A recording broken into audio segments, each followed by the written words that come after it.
সুপ্রিয় শিক্ষার্থী বন্ধুরা, আশা করি তোমরা ভালো আছো, সুস্থ আছো, সুন্দর আছো। করোনাকালীন এই সময়ে ঘরে বসে থেকে পড়াশোনা করছো। জাকির বিসিএস স্পেশালের পক্ষ থেকে তোমাদেরকে শুভেচ্ছা জানাচ্ছি, অভিনন্দন জানাচ্ছি।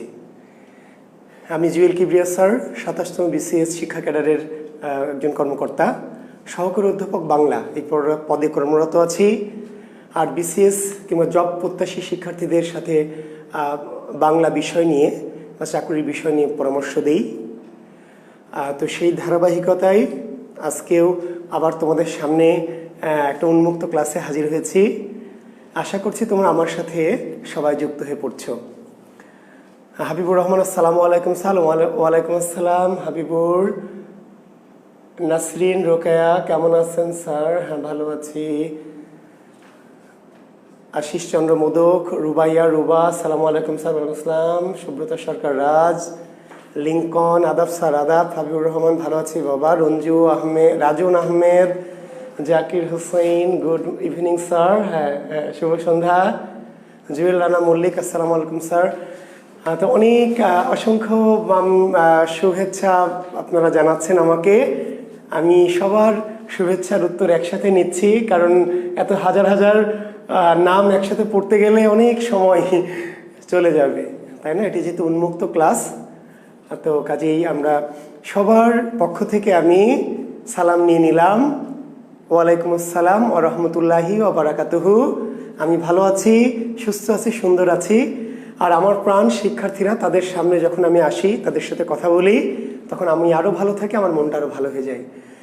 তো আশা করছি তোমরা আমাদের সাহিত্য ক্লাসের ধারাবাহিকতায় আজকে আমার সাথে যুক্ত হয়েছে এবং ঘণ্টাখানেক আমরা একসাথে থাকবো, সাহিত্যের কিছু বিষয় নিয়ে কথাবার্তা বলবো। শিক্ষার্থী বন্ধুরা, গত ক্লাসটিও নিশ্চয়ই তোমরা করেছো। গত যে আমরা ক্লাস দিয়েছিলাম জাকির বিসিএসে, Martin Milon, love you sir, love you students, I love you very much. আমি সবাইকে অনেক ভালোবাসি, সবাই আপনারা আমার ভালোবাসার, আমার স্নেহের, সবাই আমার সাথে থাকবেন।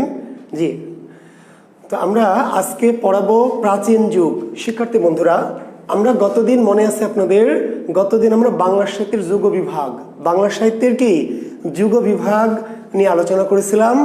আজকে আমরা কি বাংলা সাহিত্যের প্রাচীন যুগ, বাংলা সাহিত্যের প্রাচীন যুগ, এই অংশটুকু আজকে আমরা আপনাদের সামনে উপস্থাপন করব। এবং আমি একটি কথা বলে রাখি শুরুতে, যে দেখবেন বিসিএসে বিশেষ করে বা বাংলাদেশের যে কোনো প্রতিযোগিতামূলক পরীক্ষায় প্রাচীন যুগ থেকে অবশ্যই কি দুটি প্রশ্ন থাকবে। প্রাচীন যুগ থেকে দুটি প্রশ্ন থাকবে।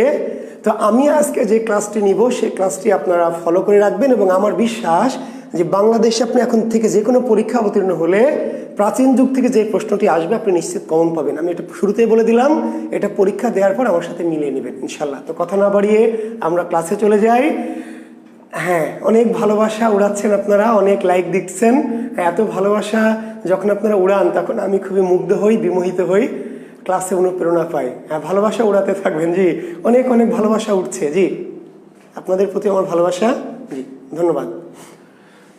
তাহলে আমরা সরাসরি ক্লাসে চলে যাই শিক্ষার্থী বন্ধুরা। ওকে, তাহলে আমরা গত ক্লাসে, আমি আবার বলছি, আপনারা নিশ্চয়ই গত ক্লাস অনেকেই করেছেন। তো গত ক্লাসে আমরা প্রাচীন যুগ, মধ্যযুগ, আধুনিক যুগ কি আলোচনা করেছিলাম। তো প্রাচীন যুগ নিশ্চয়ই আপনারা জানেন 650 থেকে কি 1200 অথবা 950 থেকে 1200।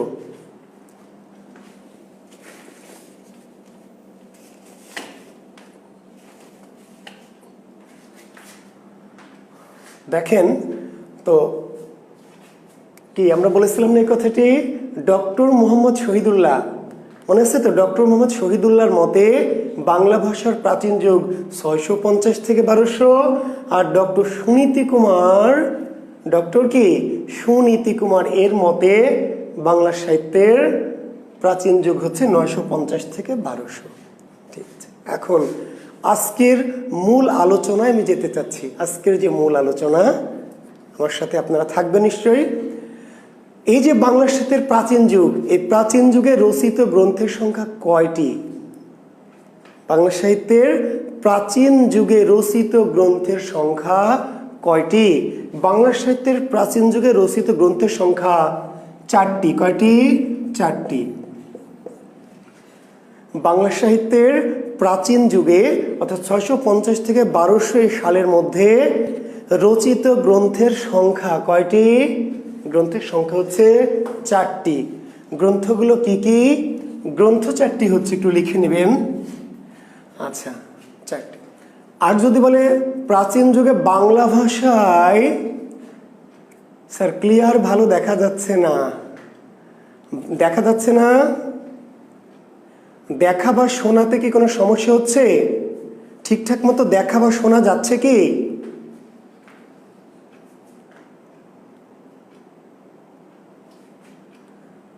হ্যাঁ, অনেকেই লিখছেন যে ঠিক মতো দেখা যাচ্ছে না। ঠিক মতো দেখা যাচ্ছে না, একটু কমেন্টস করবেন 2-4 জন।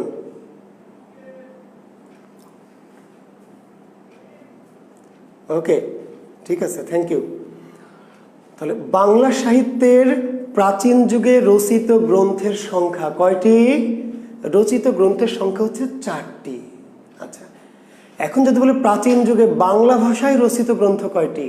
প্রাচীন যুগে বাংলা ভাষায় রচিত গ্রন্থ কয়টি? তার উত্তর হচ্ছে 1টি। কি কনফিউশন? না, কনফিউশন না, আপনি বোঝেন না, এটি কনফিউশন। প্রাচীন যুগে রচিত গ্রন্থের সংখ্যা 4টি।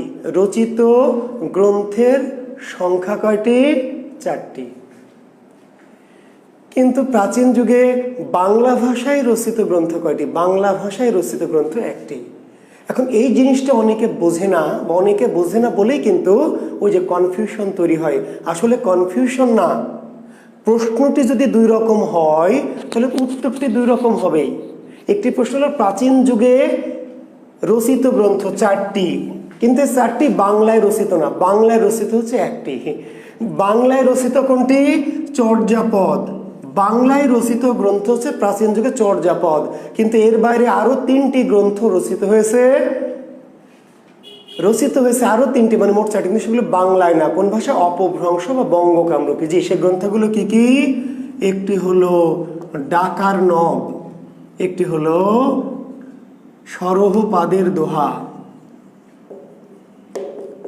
সরহপাদের দোহা, আর একটি হলো কৃষ্ণাচার্যের দোহা।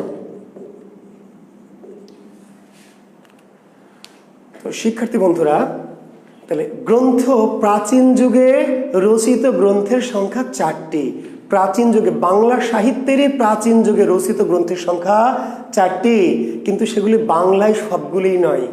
এই 650 থেকে 1200 সাল তথা প্রাচীন যুগে 4টি গ্রন্থ মোট লেখা হয়েছে, কিন্তু বাংলায় কয়টি লেখা হয়েছে? 1টি।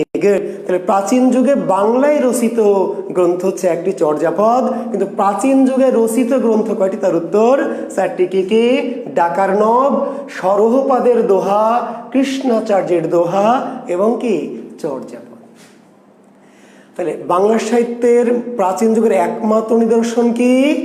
একমাত্র বাংলা নিদর্শন চর্যাপদ। নিদর্শন কিন্তু 4টা, প্রাচীন যুগের নিদর্শন 4টি, কিন্তু প্রাচীন যুগে বাংলা নিদর্শন কয়টি? বাংলা নিদর্শন 1টি। এইখানে ঝামেলা। প্রাচীন যুগে রচিত গ্রন্থ 4টি, কিন্তু প্রাচীন যুগে বাংলা ভাষায় রচিত গ্রন্থ 1টি, অর্থাৎ বাংলা ভাষার একমাত্র প্রাচীন নিদর্শনের নাম হচ্ছে চর্যাপদ। ওকে, এখন এই চর্যাপদ এটি সম্পর্কে প্রথম আমাদের ধারণা দিয়েছেন কে? আপনারা কেউ লিখতে পারবেন? লিখলে আমি খুশি হব। এই যে চর্যাপদ নিয়ে আমরা পড়বো বা পরীক্ষা আসবে বা বিসিএসে আসবে, এই চর্যাপদ সম্পর্কে প্রথম আমাদেরকে যিনি বলেছেন, চর্যাপদ সম্পর্কে ধারণা দিয়েছেন বা চর্যাপদের কথাটি বলেছেন, তার নাম কি? চর্যাপদ সম্পর্কে আমরা প্রথম জেনেছি কার কাছ থেকে? মানে চর্যাপদ সম্পর্কে প্রথম ধারণা দিয়েছেন যে ভদ্রলোক, তার নাম কি?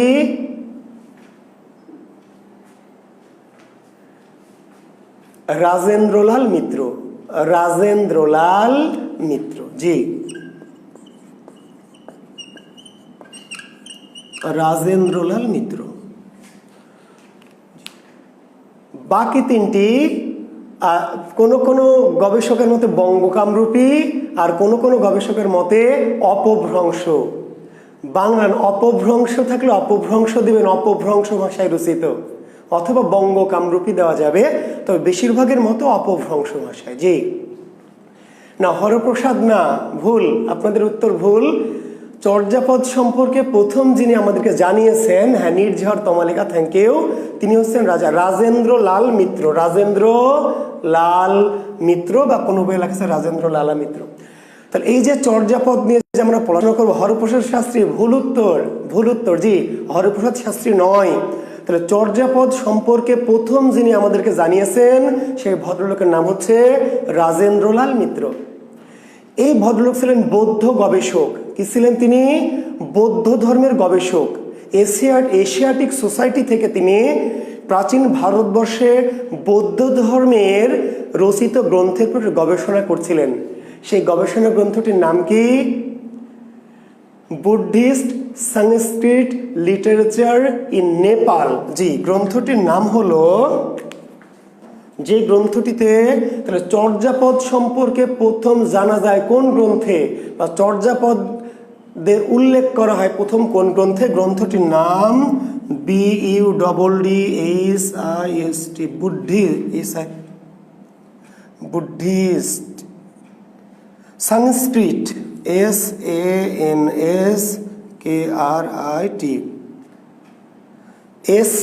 SANSKRIT, Sanskrit, Buddhist, BUDDHIST, Buddhist literature in Nepal. Sanskrit Buddhist literature in Nepal, বুঝতে পারলেন? চর্যাপদ সম্পর্কে প্রথম যে ভদ্রলোক ধারণা দিয়েছেন, সেই বা প্রথম চর্যাপদের কথা বলেছেন, তার নাম হচ্ছে রাজেন্দ্রলাল মিত্র। আর এই রাজেন্দ্রলাল মিত্র কি 1882 সালে তিনি এশিয়াটিক সোসাইটি নামক একটি প্রতিষ্ঠান আছে আমাদের, এশিয়াটিক সোসাইটি, সেখান থেকে তিনি বৌদ্ধ ধর্মের সাহিত্য নিয়ে গবেষণা করছিলেন। তার গবেষণার শিরোনাম ছিল সংস্কৃত বুদ্ধিস্ট লিটারেচার ইন নেপাল। এই গবেষণা করতে গিয়ে এই ভদ্রলোক যখন 1882 সালে গবেষণা করতে গিয়ে তিনি জানতে পারলেন, ভালো করে শুনবেন, যে শুধু সংস্কৃত ভাষায় নয়, বাংলা ভাষায় বৌদ্ধ ধর্মের গ্রন্থ রচিত হয়েছে। তিনি গবেষণা করছিলেন বৌদ্ধ ধর্মের সংস্কৃত ভাষায় লেখা গ্রন্থ, বৌদ্ধ ধর্মের উপরে কি সংস্কৃত ভাষায় লেখা গ্রন্থ নিয়ে, কিন্তু সংস্কৃত ভাষার গ্রন্থ নিয়ে গবেষণা করতে গিয়ে তিনি জানতে পারলেন যে তুই সংস্কৃত ভাষাই নয়, প্রাচীন ভারতে বৌদ্ধ ধর্মের উপর বাংলা ভাষায় গবেষণা হয়েছে। এবং তিনি একটা অ্যাজাম্পশন করলেন, হাইপোথিসিস করলেন, যে এই বাংলা ভাষায় চর্যাপদ নামে কি একটি বৌদ্ধ ধর্মগ্রন্থ বা সাহিত্য রচিত হয়েছে। এইটুকু তিনি বলেছেন তার এই গ্রন্থটিতে। আর এই কথার সূত্র ধরেই বুঝতে পারলেন, জি, হরপ্রসাদ শাস্ত্রী কলকাতা বিশ্ববিদ্যালয় এবং পরবর্তীতে ঢাকা বিশ্ববিদ্যালয়ের বাংলা বিভাগের কি অধ্যাপক হরপ্রসাদ শাস্ত্রী ছিলেন কি বাংলা বিভাগের অধ্যাপক। এই হরপ্রসাদ শাস্ত্রী কি করলেন? তিনি এই বাংলা ভাষায় লেখা বৌদ্ধ ধর্মের পুঁথি আবিষ্কারের জন্য তিনি খোঁজাখুঁজি শুরু করলেন। এবং খুঁজতে ওই রাজেন্দ্রলাল মিত্র, এখন দেখেন তিনি কেন নেপালে খুঁজতে গেলেন, হরপ্রসাদ কোথায় পেলেন? শিক্ষার্থীবৃন্দ ভালো করে শুনবেন। হরপ্রসাদ যে নেপালে খুঁজতে গেলেন, হরপ্রসাদ জানলেন কেমন করে বলেন তো? যে প্রতিষ্ঠাকালীন চেয়ারম্যান, যে নির্ঝর তমালিকা, থ্যাংক ইউ, তিনি ছিলেন বাংলা বিভাগের প্রতিষ্ঠাকালীন চেয়ারম্যান, হরপ্রসাদ শাস্ত্রী বিভাগের প্রধান। তো হরপ্রসাদ শাস্ত্রী যে নেপালে খুঁজতে গেলেন, নেপালে, তো হরপ্রসাদ কেমন করে জানলো যে নেপালে বাংলা ভাষায় রচিত গ্রন্থ আছে? বলেন, হরপ্রসাদ কেমন করে জানলো যে নেপালে বাংলা ভাষায় রচিত গ্রন্থ আছে? আসলে তিনি এটা জেনেছিলেন কোথা থেকে? ওই যে বুদ্ধিস্ট সংস্কৃত বুদ্ধিস্ট লিটারেচার নেপালে, এখান থেকে। এবং তখন হরপ্রসাদ শাস্ত্রী কি করলেন? চলে গেলেন কোথায়? নেপালে। কত সালে? 1897 সালে। হরপ্রসাদ শাস্ত্রী এই বাংলা ভাষায় রচিত বৌদ্ধ সাহিত্য আবিষ্কারের জন্য প্রথম নেপাল যান কত সালে? নেপাল গমন 1897 সালে। তারপর আরো একবার যান 1898 সালে গেলেন, গবেষণা করতে গেলেন। জি,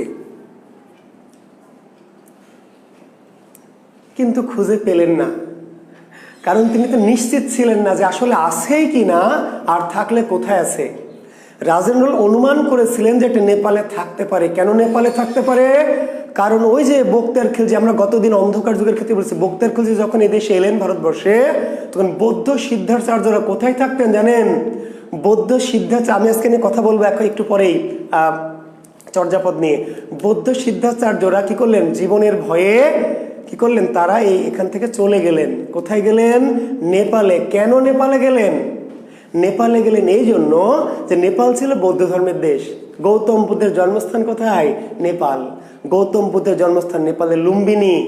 27তম বিশেষ পরীক্ষার প্রশ্ন, 27তম, আমি যেই বিশেষ পরীক্ষা ক্যাডার হয়েছে, 27তম বিশেষ পরীক্ষার প্রশ্ন ছিল গৌতম বুদ্ধের জন্ম কোথায়? নেপালের লুম্বিনী, মৃত্যু নেপালের কুশিনগরে।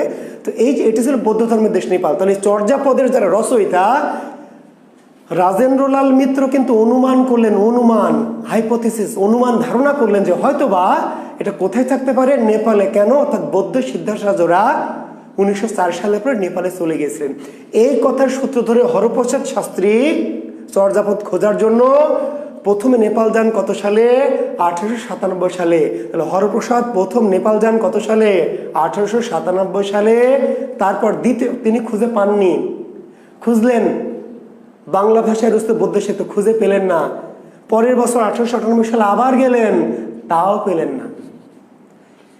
এরপর কয়েক বছর ধরে আরো তিনি অনেক গবেষণা করলেন, অনুসন্ধান করলেন, আরো অনেক তথ্য উপাত্ত ডাটা নিলেন, এবং তিনি ধারণা করলেন যে কোথায় থাকতে পারে এই সাহিত্যটি। অর্থাৎ এই যে সিদ্ধাচার্যরা এই ভারত থেকে, বাংলা অঞ্চল থেকে গিয়ে কোথায় গিয়েছিলেন? নেপালের রাজ দরবারে। নেপালের রাজ দরবারে তখন অনুমান করলেন, হরপ্রসাদ অনুমান করলেন যে নেপালের রাজ দরবারে থাকতে পারে। তখন তিনি 1907 সালে, কত সালে? 1907 সালে আবার নেপালে গেলেন, এবং নেপাল রাজ দরবারের সংগ্রহশালা থেকে, নেপাল ইমন এস 1906 সালে, না ভাই ভুলভাল লিখবেন না, 1907, তথ্য লিখলে সঠিক তথ্য লিখবেন। ইমন ইয়েস কি নাম আপনার জানি না। 1907 সালে তিনি নেপাল গেলেন, এবং নেপালের কি রয়্যাল প্যালেস মিউজিয়াম, নেপালের যে রাজকীয় মিউজিয়াম, নেপালের কি রাজকীয় মিউজিয়াম, নেপালের রয়্যাল প্যালেস মিউজিয়াম বা রাজ দরবারের সংগ্রহশালা। আগের যুগে রাজ পরিবারে আপনারা জানেন মোগল বাদশাদেরও ছিল, রাজা বাদশাদের কি থাকতো? লাইব্রেরি থাকতো। মোগল বাদশাদের, আকবর, তাই না, তারপরে জাহাঙ্গীর, অনেক বাদশাদের, হুমায়ুন, এদের বড় বড় লাইব্রেরি ছিল। তো এই যে নেপালের রাজাদের যে রাজকীয় লাইব্রেরি, রয়্যাল প্যালেস মিউজিয়াম বা রাজ দরবারের সংগ্রহশালা, সেখানে 1907 সালে হরপ্রসাদ শাস্ত্রী কি করলেন? এই পুঁথিগুলি আবিষ্কার করলেন। শিক্ষার্থী বন্ধুরা, বিশেষ রিটেন পরীক্ষায় প্রশ্ন হবে চর্যাপদের আবিষ্কার সম্পর্কে যাহা জানো তাহা লিখো, বা যাহা জানুন তাহা লিখুন। বিশেষ রিটেন পরীক্ষায়, লিখিত পরীক্ষায় 3 মার্কসের বা 2 মার্কসের কোশ্চেন হবে চর্যাপদের আবিষ্কার সম্পর্কে যাহা জানুন। মোহাম্মদ আলিফ 1916 সালে কি হয় স্যার? শোন, যা বলছি শোন বাবা, ফাল পারিস না, লাফালাফি করিস না, আমার চেয়ে আগে চলে যাস না, আমার সাথে থাকো বাবারা, আমি যা বলছি একটু ধারাবাহিকভাবে শোনো।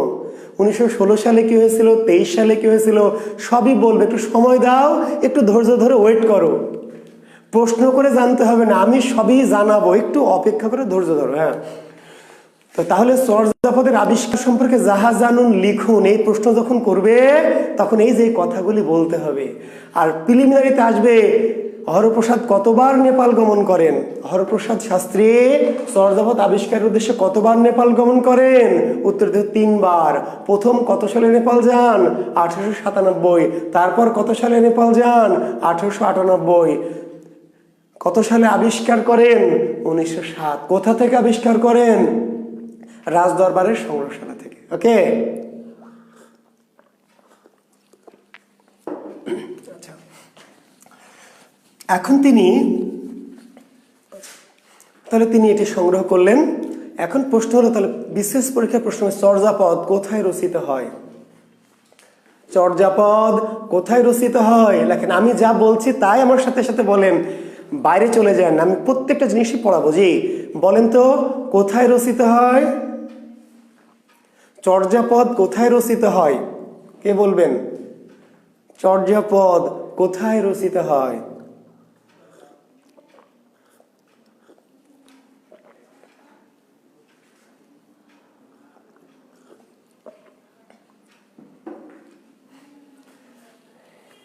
কি কই কমেন্টস করে, চর্যাপদ কোথায় রচিত হয়? নওগাঁর Paharpur. Good, thank you. Jannatul Mamatuli, Shihab Shahin Alam, thank you. নওগাঁর পাহাড়পুর, মহাস্থান নওগাঁর পাহাড়পুর। অনেকে কিন্তু উত্তর দেয় যে নেপালের রাজদরবার। শিক্ষার্থী বন্ধুরা, আপনারা অনেকে জানেন, ধন্যবাদ সেই জন্য। যে তাহলে চর্যাপদ রচিত হয় কোথায়? নওগাঁর পাহাড়পুর তথা সোমপুর বিহার। রচিত হয় কোথায়? নওগাঁর পাহাড়পুর তথা সোমপুর বিহার। আর এই যে মাহবুব হোসেন শাকিল লিখলো নেপাল, না শাকিল, ভুল তথ্য। ওকে, তাহলে রচিত হয় কোথায়? নওগাঁর পাহাড়পুরে। আর এটি আবিষ্কৃত হয় কোথা থেকে? আবিষ্কার হয় নেপাল থেকে। ওকে, রচিত হয় কোথায়? নওগাঁর পাহাড়পুর তথা সোমপুর বিহারে। আর আবিষ্কার করা হয় কোথা থেকে? নেপাল থেকে। এখন কেন স্যার? লেখা হলো আমার বাড়ির পাশে নওগাঁয়, তাই না? আপনার বাড়ি নওগাঁয় না? জি, তা আপনার বাড়ির পাশে লেখা হলো, আর এটা আবিষ্কার করা হলো কোথা থেকে? নওগাঁ থেকে। কেমনে? চর্যাপদের কি হাত পা ছিল? তার উত্তর অলরেডি দিয়ে দিয়েছি। যদি প্রশ্ন হয় রিটেনে, বিশেষ রিটেন পরীক্ষার্থীরা শুনে নেন যে চর্যাপদ কেন নেপালে পাওয়া যায় বা কেন নেপাল থেকে আবিষ্কৃত হয়। চর্যাপদ নেপালে কেন পাওয়া যায়?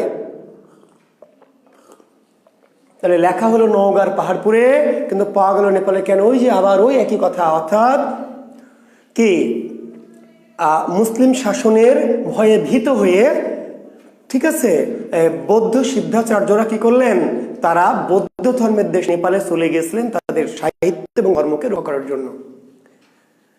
1204 সালের পরে যে সময়, ফলে চর্যাপদ যদিও নওগাঁর পাহাড়পুর বা সোমপুর বিহারে রচিত হয়, কিন্তু সেগুলি আবিষ্কার করা হয় কোথা থেকে? নেপালের রাজদরবার থেকে। ঠিক আছে, কোন আমলে রচিত হয়? পাল আমলে। তাহলে প্রশ্ন কিন্তু রিলেটেড। চর্যাপদ কোন আমলে রচিত হয়? পাল আমলে। তাহলে কি সেন আমলে রচিত হয়নি? জি, পাল আমল থেকে রচিত হওয়া শুরু হয়েছে এবং সেন আমল পর্যন্ত কি চলেছে। বুঝতে পারলেন? কিন্তু দুই আমলে রচিত হয়েছে, কিন্তু কোন আমলে রচিত হয় এর মধ্যে একটা উত্তর দিতে, তাহলে পাল আমল দিতে হয়। পাল আমল থেকে লেখা শুরু হয়েছে চর্যাপদ। তাহলে কোন আমলে রচিত হয়েছে? উত্তর দিবেন পাল আমলে। কিন্তু আমি আবার বলছি, পাল আমলে রচিত হয়েছে মানে পাল আমলে না, সেন আমল পর্যন্ত লেখা চলেছে ধারাবাহিকভাবে 1200 সাল পর্যন্ত। কিন্তু উত্তর পাল আমল দিবেন। পাল আমল না থাকলে সেন আমল দেওয়া যাবে। জি, তাহলে হরপ্রসাদ শাস্ত্রী কি করলেন? নেপালের রাজদরবার থেকে 1907 সালে, কত সালে? 1907 সালে চর্যাপদের প্রতি আবিষ্কার করলেন। তাহলে চর্যাপদ কত সালে রচিত হয়? শিক্ষার্থী বন্ধুরা, চর্যাপদ কত সালে রচিত হয় বলেন? চর্যাপদ কত সালে রচিত হয়? কে বলবেন? দ্রুত বলবেন, যারা উত্তর দিবেন দ্রুত দ্রুত। চর্যাপদ কত সালে রচিত হয়? এটা প্রমাণ হলো কিভাবে? মহিউদ্দিন মাহবুব শুভ। এটা মানে কেটা ভাই? স্যার এটা প্রমাণ হলো কিভাবে? মহিউদ্দিন মাহবুব শুভ, এটা মানে কিটা প্রমাণ হলো? প্রশ্ন স্পেসিফিক করে বলেন। আচ্ছা, এই যে দেখেন, এস স্মৃতি লিখলেন 1907 সালে, মুন্নু বেগ লিখলেন 1907 সালে, সুমাইয়া শিমু, সব ভুলের মধ্যে আছে, সব ভুলের মধ্যে আছে। ঠিক করেছে শুধু সুমাইয়া শিমু না, সুমাইয়া শিমু ভুল করেছে। ঠিক করেছে একজন, শামীন রহমান। হ্যাঁ, শামীন রহমান ঠিক করেছেন। জি, ইলিয়াস হোসেন। জি, চর্যাপদ 1907 সালে রচিত হয়েছে ভাই। 1907 সালকে আধুনিক যুগ না মধ্যযুগ না প্রাচীন যুগ? এই গাধারা বল, 1907 সাল কি প্রাচীন যুগ না মধ্যযুগ না আধুনিক যুগ? চর্যাপদ কি আধুনিক যুগের?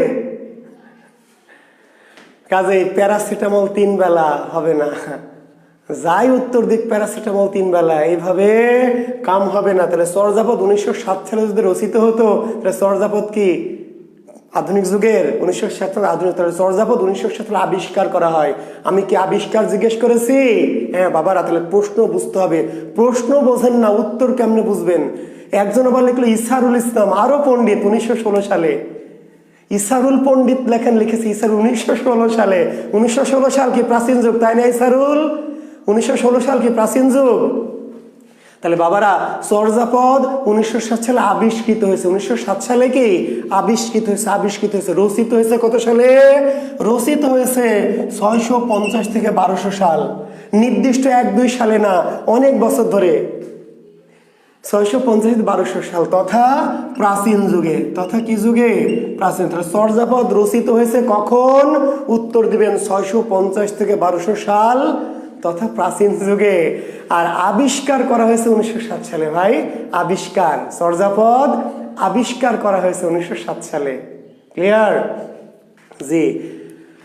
তাহলে এই যে 650 থেকে 1200 সালের মধ্যে চর্যাপদ লেখা হলো, তারপর 1204 সালের পরে এটা বৌদ্ধরা চলে গেল নেপালে, তারপরে অনেক বছর ধরে এটা হারিয়েছিল।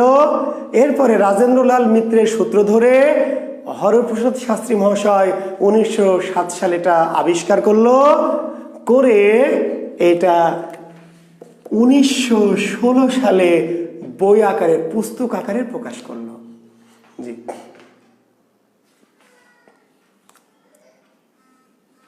1916 সালে পুস্তক আকারে প্রকাশিত হয়। যে তাহলে প্রকাশিত হয় কত সালে? 1916। তাহলে এখন যাই প্রশ্ন আসুক তাই যদি 1907 দেন, 1916 দেন, 3টি কোশ্চেন। চর্যাপদ কত সালে রচিত হয়? 650 থেকে 1200 সাল বা প্রাচীন যুগে। চর্যাপদ কত সালে আবিষ্কৃত হয়? তাহলে 1907 সালে। আর 1907 সালে আবিষ্কার হয় এই চর্যাপদকে প্রকাশ করা হয় কত সালে? 1916 সালে। 1916 সালে চর্যাপদ প্রকাশিত হয়। ক্লিয়ার? কোনো ভেজাল আছে? কোনো কনফিউশন আছে?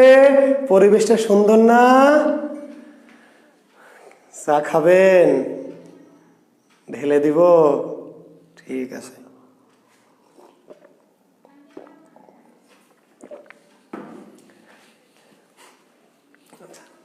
কিন্তু যখন প্রকাশ হলো চর্যাপদ, যখন প্রকাশ হলো রে ভাই, তখন শুধু চর্যাপদ না, 4টি পুঁথি একসাথে। কয়টা পুঁথি?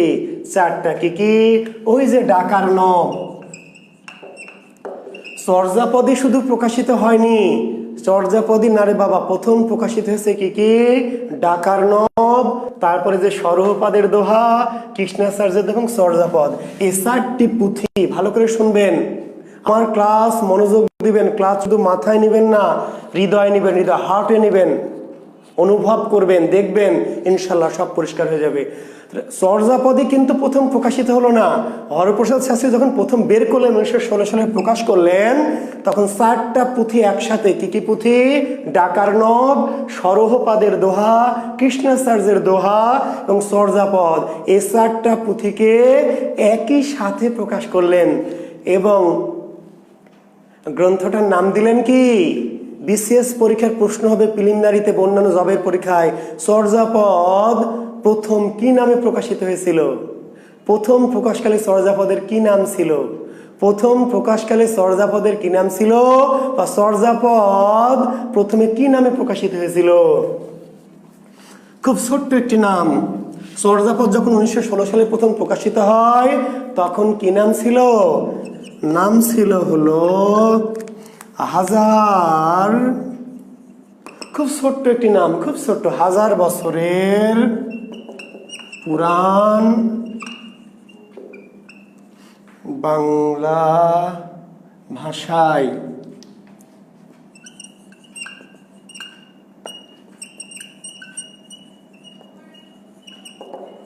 বৌদ্ধ গান ও দোহা। খুব ছোট্ট একটি নাম। চর্যাপদ যখন প্রথম প্রকাশিত হয় তখন এটার নাম কি ছিল ভাই? না, দোহা কোষ না, চর্যাপদ বিনিশ্চয় না, না, ভুলের মধ্যে আছেন। এই জায়গায় 1000 বছরের পুরাণ বাংলা ভাষায় বৌদ্ধ গান ও দোহা। এবং সেইখানে কিন্তু শুধু চর্যাপদ না রে ভাই, সেইখানে যে প্রকাশ হলো শুধু চর্যাপদ না, কি কি চর্যাপদ, ডাকার নব, এ দোহা মোহা সব মিলে একসাথে কি বইটার নাম দেওয়া হলো 1000 বছরের পুরাণ বাংলা ভাষায় বৌদ্ধ গান ও দোহা। কত সালে প্রকাশিত হলো? 1916 সালে। কত বঙ্গাব্দে? কত বঙ্গাব্দে প্রশ্ন হবে। কত বঙ্গাব্দে? 1323 বঙ্গাব্দে। 1323 বঙ্গাব্দে।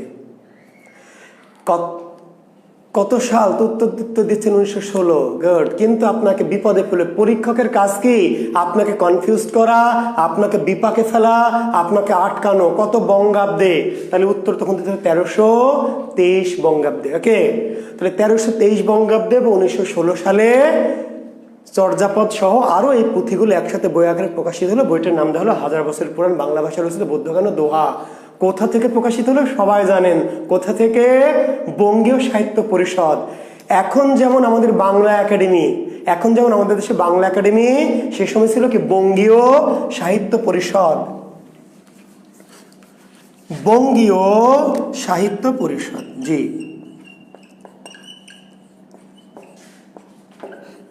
বঙ্গীয় সাহিত্য পরিষদ।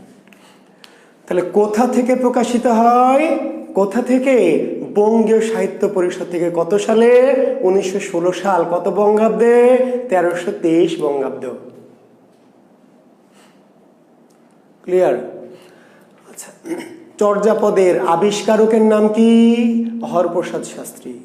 চর্যাপদের প্রকাশকের নাম কি? হরপ্রসাদ শাস্ত্রী। চর্যাপদের সম্পাদকের নাম কি? হরপ্রসাদ শাস্ত্রী। চর্যাপদের আবিষ্কারক, চর্যাপদের সম্পাদক, চর্যাপদের প্রকাশক হরপ্রসাদ শাস্ত্রী। বুঝতে পারলেন? এখন এই যে হরপ্রসাদ শাস্ত্রী মহাশয় এত কষ্ট করে তিনবার নেপাল গেলেন, গিয়ে কি করলেন? গিয়ে পুঁথি সংগ্রহ করলেন, আবিষ্কার করলেন, সম্পাদনা করলেন, প্রকাশ করলেন, তাই না? এবং তাকে একটা উপাধি দেওয়া হলো। কি উপাধি? মহামহোপাধ্যায়। জি, হরপ্রসাদ শাস্ত্রীর উপাধি কি? মহামহোপাধ্যায়। মহামহোপাধ্যায়।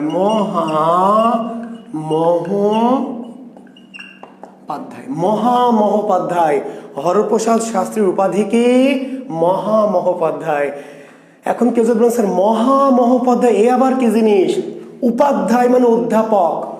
উপাধ্যায়, উপাধ্যায় আমরা এখন বলি যে অধ্যাপক, অধ্যাপক বলি, অধ্যাপক সৌমিত্র শেখর, অধ্যাপক আনিসুজ্জামান, অধ্যাপক।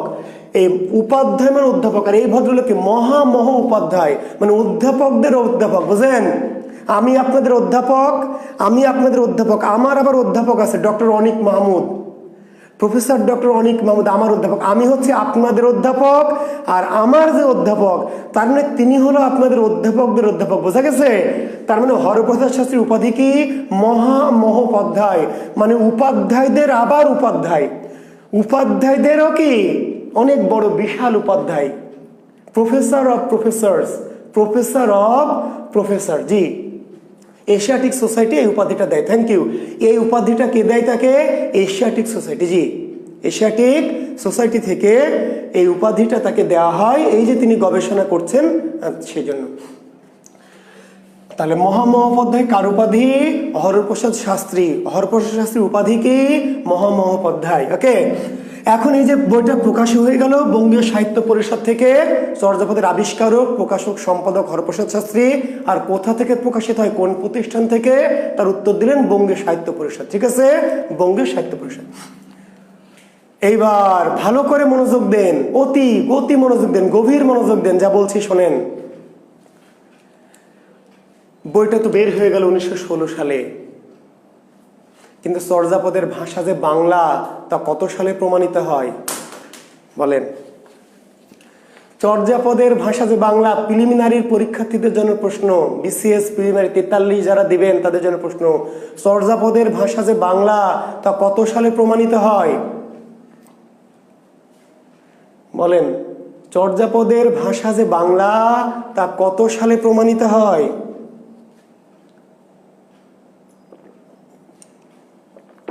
কে বলবেন?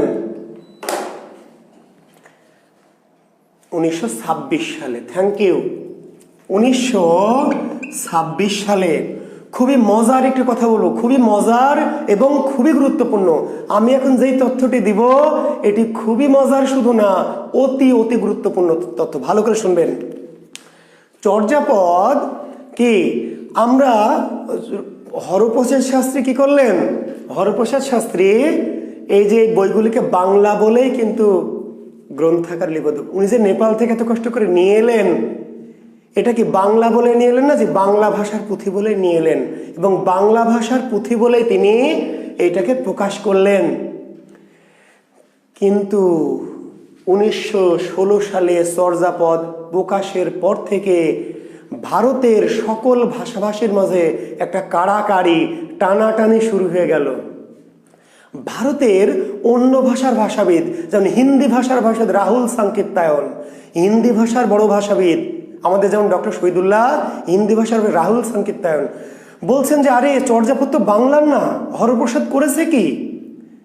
একটা জিনিস পেল আর গবেষণা নাই, যাচাই বাছাই নাই, বাংলা বলে চালাই নিল, রাস্তায় কুড়িয়ে ফেলে না, নিজের বলে নিয়ে নিতে তো ঠিক না। এই চর্যাপদ তো হিন্দি ভাষায় লেখা। এই যে চর্যাপদে করেঙ্গে, খায়েঙ্গে, পিয়েঙ্গে, হাম তাম তুমহে সমঝে ঝামকে, এগুলো সব আছে, এগুলো তো হিন্দি ভাষায়। উড়িয়া ভাষার ভাষাবিদ আরে ধর, হরপ্রসাদ তো পাগল হয়েছে, এই বেটা রাহুল সাংকিত্তায়ন আরো লোভী। এটা কিসের বাংলা কিসের হিন্দি ভাষা, এটা উড়িয়া ভাষায় লেখা। অসমিয়া ভাষার ভাষাবিদ বলছেন আরে না, এটা তো অসমিয়া ভাষায় লেখা, দেখাই যাচ্ছে। বুঝতে পারেন? গুজরাটের ভাষাবিদ বলেন আরে তো গুজরাটি ভাষায়। ভারতের যত ভাষা, উড়িয়া, অসমিয়া, মগধী, তামিল, তেলেগু, কানাড়ি, সকল ভাষার ভাষাবিদরা চর্যাপদ 1916 সালে প্রকাশের পর থেকে চর্যাপদকে নিজেদের বলে দাবি করে তুমুল হট্টগোল, সাইড টেবিলে ঝড় উঠে গেল।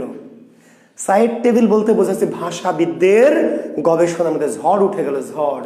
সবাই চর্যাপদকে নিজেদের বলে দাবি করা শুরু করলো। এখন চর্যাপদ আমরা বাংলা বলেই কিন্তু প্রকাশ করেছি। আমি আবার বলছি, 1916 সালে আমরা এত কষ্ট করে চর্যাপদ প্রকাশ করেছি কেন? এটা বাংলা মনে করে, বাংলা বলেই। কিন্তু পৃথিবীর অন্য ভাষাভাষীরা এটাকে মেনে নিল না। তখন আমাদেরকে আবার নতুন করে এটা প্রমাণ দিতে হয়েছে, গবেষণা করে, ভাষাতাত্ত্বিক অ্যানালাইসিস করে। প্রমাণ যিনি করেছেন সেই ভদ্রলোকের নাম কি? সুনীতি কুমার চট্টোপাধ্যায়। জি, ডক্টর সুনীতি। চর্যাপদের ভাষা যে বাংলা তা কে প্রমাণ করেন? চর্যাপদের ভাষা যে বাংলা তা প্রমাণ করেন ডক্টর সুনীতি কুমার চট্টোপাধ্যায়।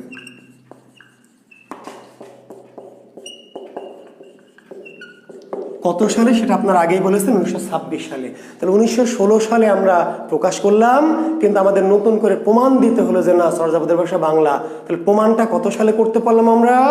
1926 সালে। 1926 সালে প্রমাণিত হলো চর্যাপদের ভাষা বাংলা। প্রমাণ করলেন কে? ডক্টর সুনীতি কুমার চট্টোপাধ্যায়। ডক্টর সুনীতি কুমার চট্টোপাধ্যায় প্রমাণ করলেন। একটু অভিসন্দর্ভ লিখে, একটা গবেষণা গ্রন্থ লিখে, এমনি এমনিতে প্রমাণ হয়নি, একটি গ্রন্থ লিখতে হয়েছে, বিশাল সাইজের একটি গ্রন্থ। সেই গ্রন্থটির নাম কি? ODBL। সেই গ্রন্থটির নাম ODBL, অরিজিন অ্যান্ড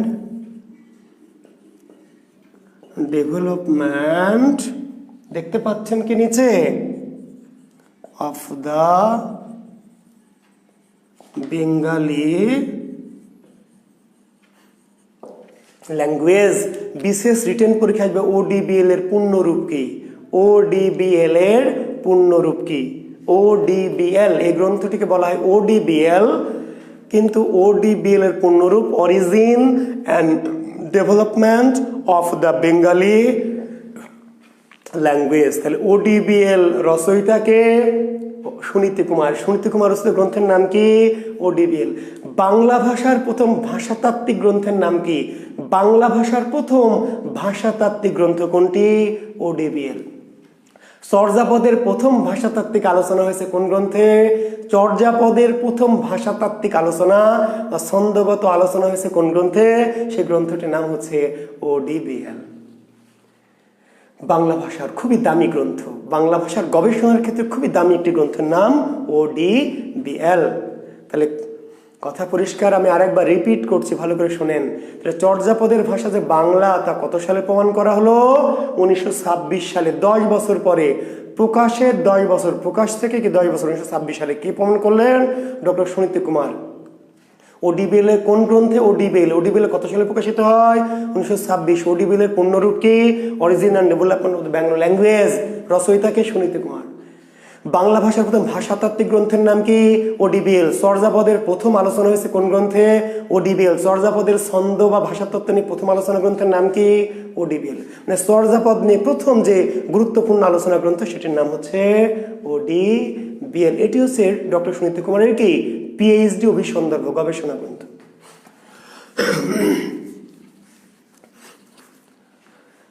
এখন ভাইরা আমার, বোনেরা তোমার, জি, ডক্টর সুনীতি কুমার চট্টোপাধ্যায় প্রমাণ করলেন চর্যাপদের ভাষা বাংলা।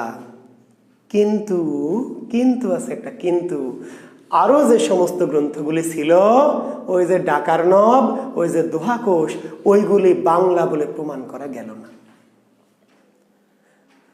প্রমাণ করা গেল না, না গিয়ে ভালো হয়েছে না খারাপ হয়েছে? আমাদের খারাপ হয়েছে, আপনাদের ভালো হয়েছে। চর্যাপদ প্রমাণ করা গেল বাংলা, আর বাকি যে পদগুলি ছিল সেগুলি বাংলা বলে প্রমাণ করা গেল না। তো বাংলা বলে প্রমাণ করা যায় না, এটা আপনাদের লাভ হয়েছে। কেন লাভ হয়েছে জানেন? ওইগুলো যদি বাংলা বলে প্রমাণ করতে পারা যেত, তাহলে চর্যাপদ নিয়ে যত পড়া লাগবে আপনাদের, চর্যাপদ নিয়ে অনেক পড়া লাগবে না ভাই? কতটি পদ কার লেখা, বেশিকার, কমকার, হ্যানকার, ত্যানকার, প্রথম পদকার, শেষ পদকার, এত কিছু ওই একই সমান পড়া লাগতো। দোহাকোষ নিয়ে একই সমান, ডাকার্ণব নিয়ে, চর্যাপদ নিয়ে যেমন যত কথা পড়ছেন, যত কথা পড়াবো, এত কিছু তথ্য ডাকার্ণব নিয়ে পড়তে হতো, এত পড়া দোহাকোষ নিয়ে পড়তে হতো। আপনারা বেঁচে গেছেন, সবাই বলেন সুবহানাল্লাহ। জি, ওই 4টি পুঁথির মধ্যে শুধু চর্যাপদই বাংলা, এটা প্রমাণ করা গেল, আর বাকি পুঁথিগুলি বাংলা বলে প্রমাণ করা গেল না। বাংলা না কি তাহলে? ওই যে আমি শুরু করেছি যে প্রাচীন যুগের রচিত পুঁথি হচ্ছে 4টি, রচিত গ্রন্থ 4টি, কিন্তু বাংলা কয়টি? স্রেফ একটি, বাংলা শুধু চর্যাপদের। বাকি 3টি আমরা প্রথমে ভেবেছিলাম বাংলা, কিন্তু পরে দেখা গেল বাংলা নাকি বঙ্গ কামরূপী বা অপভ্রংশ। বঙ্গ বাংলার পূর্বের, মোট কথা বাংলা না, বাংলার কি পূর্ব অপভ্রংশ বা বঙ্গ কামরূপী ভাষায় রচিত। জি, তাহলে বিষয়টা পরিষ্কার। তাহলে এখন ওই যে বললাম যে তাহলে আমরা 4টি গ্রন্থ ছিল, প্রমাণ করার কৌশল ছিল যে ইঞ্জিনিয়ার, জি, হাশেম রেজা হিমু। আপনি ইঞ্জিনিয়ার না অন্য কিছু? আমার সন্দেহ আছে। জি, আমাদের এই ব্যাচে একজন খুব দামি গবেষক আছে, ইঞ্জিনিয়ার হাশেম রেজা হিমু। জি, আপনার জ্ঞাতার্থে বলছি, প্রমাণ করার কৌশলটির নাম ছিল সিনট্যাক্স। ইঞ্জিনিয়ার হাশেম রেজা হিমু। আপনার জটিল জটিল প্রশ্ন করেন, কেন করেন? আমি আপনার প্রশ্নের উত্তর দিচ্ছি। পদ্ধতিটির নাম ছিল, কৌশলটির নাম ছিল সিনট্যাক্স। সিনট্যাক্স। হিমু, সিনট্যাক্স বোঝেন? আপনি তো ইঞ্জিনিয়ার মানুষ, কি যে বোঝেন আর কি বোঝেন না সেটা আমি জানি না। জি, এই পদ্ধতির নাম ছিল সিনট্যাক্স। সিনট্যাক্স মানে কি বলেন তো? পদক্রম। জি, পদক্রম। সিনট্যাক্স মানে পদক্রম। উনি একটা অনেক গভীর প্রশ্ন করেছেন, যদি ওই গভীর প্রশ্নটা একটু কম প্রাসঙ্গিক, তবু যদি প্রশ্ন করেছেন, কেউ কেউ আছেন প্রশ্ন করে হয়তো আমাকে যাচাই করতে চান, আমি কোন মাল, এটা আজ বুঝবেন না, বুঝবেন কাল, আর ছাই তুলবেন আর পারবেন গাল। জি, সিনট্যাক্স হচ্ছে পদক্রম। পদক্রম। জি, এইবার 41 BCS একটা প্রশ্ন হয়েছিল, দেখবেন 41 BCS যে ধ্বনিতত্ত্ব শব্দতত্ত্বের প্রয়োগ কোথায় আলোচিত হয়? ধ্বনিতত্ত্ব শব্দতত্ত্বের প্রয়োগ কোথায় আলোচিত হয়? বাক্যতত্ত্ব। অনেকে উত্তর ভুলভাল দিয়েছে, বোঝেনি। ধ্বনি আর শব্দতত্ত্ব হলো বাক্যতত্ত্ব, এই বাক্যতত্ত্ব পদক্রম। আচ্ছা, একটা জিনিস দেখেন, ওই যে আমরা বললাম যে হিন্দি ভাষার ভাষাবিদ রাহুল সংকীর্তন, উড়িয়া ভাষার ভাষাবিদ, মাগধী ভাষার, এরা যে বোঝালো যে আমাদের করেঙ্গে, খাইঙ্গে, পিয়েঙ্গে, হাম, তাম ইত্যাদি ইত্যাদি আছে, তাহলে এটা হিন্দি ভাষার। মগধীরা বললো মগধী ভাষার, অমুকরা বললো তমুক ভাষার। তাহলে কেন বাংলা ভাষার? কেমনে প্রমাণ করলো? সুনীতি কুমার কি এমন জাদুই প্রমাণ করেছে বাংলার? এই পদ্ধতি সিনট্যাক্স। এই কথাটা একটা বলে শেষ করছে, কারণ অনেক, এটি আপনাদের পরে কাজে লাগবে, খুব গুরুত্বপূর্ণ। যদিও বলছি প্রশ্নটি অনেক বেশি গভীর, বিদায় বিসিএস সরাসরি রিলেটেড না, কিন্তু তবুও একটু জানলে আপনাদের ভালো হবে। দেখেন, আমরা যে বর্তমান যে বাংলাদেশে কথা বলি কোন ভাষায় বলেন তো ভাই? বর্তমান বাংলাদেশে কথা বলি সেই ভাষাটির নাম কি? আমরা প্রথম লেকচার আমাদের গ্রুপে যে ক্লাসটি দিয়েছিলাম, নিশ্চয় বাংলা ভাষা। ওকে, বাংলা ভাষা। কিন্তু দেখেন, আমি যে বলছি যে আমি রাজশাহী কলেজে যাব, তো রাজশাহী কলেজ কি বাংলা ভাষা? আমি যে বলছি good morning sir, good evening sir, ঠিক আছে, তারপরে I love you, I hate you, তাহলে তাই না? আপনি বলছেন চেয়ার, টেবিল, তারপরে যে কোচিং, তারপরে যে আমি ক্লাস নিচ্ছি অনলাইনে, লেকচার দিচ্ছি, এই যে আমার হাতে মার্কার আছে, তারপরে যে ডাস্টার আছে, যে হোয়াইট বোর্ড, তাহলে আমরা এগুলো কোন ভাষার শব্দ বলেন তো? ইংরেজি ভাষার। ভাই, আপনি প্রতিদিন যত কথা বলেন ইংরেজি বা আরবি, ফার্সি, তাহলে ইংরেজি যদি ব্রিটিশরা বলে যে বেটা বাংলাদেশের ভাষা হলো ইংরেজি, কি করবেন? ব্রিটিশরা যদি বলে যে বাংলাদেশে কোনো বাংলা ভাষা নয়, আপনি বাংলা ভাষা কখন বলেন? ইঞ্জিনিয়ার সাহেব, আপনি একটু বলেন তো, এই যে আপনার নাম যে ইঞ্জিনিয়ার, তা আপনি বাঙালি না ইংরেজ? ইঞ্জিনিয়ার সাহেব, আপনাকে বলছে যে আপনার নাম যে ইঞ্জিনিয়ার, আপনি বাঙালি না ইংরেজ? নিশ্চয়ই বাঙালি, কিন্তু আপনার নাম ইঞ্জিনিয়ার। তারপর আমি যে ক্লাস নিচ্ছি, ক্লাস, এটা ইংরেজি। আমি কলেজে কি কলেজে যাচ্ছি, কলেজ গেটে নামবো, গেট ইংরেজি। আমি কোচিংয়ে প্রাইভেট পড়াই, প্রাইভেট ইংরেজি। এই যে মার্কার, সবই তো ইংরেজি। তাহলে এখন যদি ইংরেজরা বলে বেটা তোদের কোনো বাংলা ভাষা নাই, তোরা তো সব ইংরেজি ভাষায় কথা বলিস, আসলে শব্দ ইংরেজি, ভাষা ইংরেজি নয়। শব্দ ইংরেজি বলি আমি প্রতিদিন হাজার হাজার শব্দ ইংরেজি বলি, ভাষা ইংরেজি বলি না ভাই, ভাষা বলি বাংলা। কেমনে প্রমাণ করবেন? এটির নাম সিনট্যাক্স, এই মেথডটির নাম সিনট্যাক্স। দেখেন, আপনি বলছেন I eat rice, I eat rice ইংরেজি, আই মানে আমি, আই মানে কি আমি, ইট মানে কি খাই, আর রাইস মানে কি ভাত। তাহলে আমি খাই ভাত, তাই কি বলছি? আমি চিকেন ফ্রাই খাই বা ফ্রাইড রাইস খাই, তাহলে আমি কি বলছি আমি খাই ফ্রাইড রাইস? আমি বলছি আমি ফ্রাইড রাইস খাই। এর নাম সিনট্যাক্স, এর নাম সিনট্যাক্স। ইংরেজিতে হলো সাবজেক্ট, তারপরে ভার্ব, অবজেক্ট। ইঞ্জিনিয়ার সাহেব সহ আরো যারা আছেন, জ্ঞানী গুণী পণ্ডিত আছেন এই ব্যাসে, ইংরেজি pattern subject verb object, subject verb, যেটা আই ইট রাইস। কিন্তু বাংলায় আই মানে আমি, ইট মানে খাই, রাইস মানে ভাত না।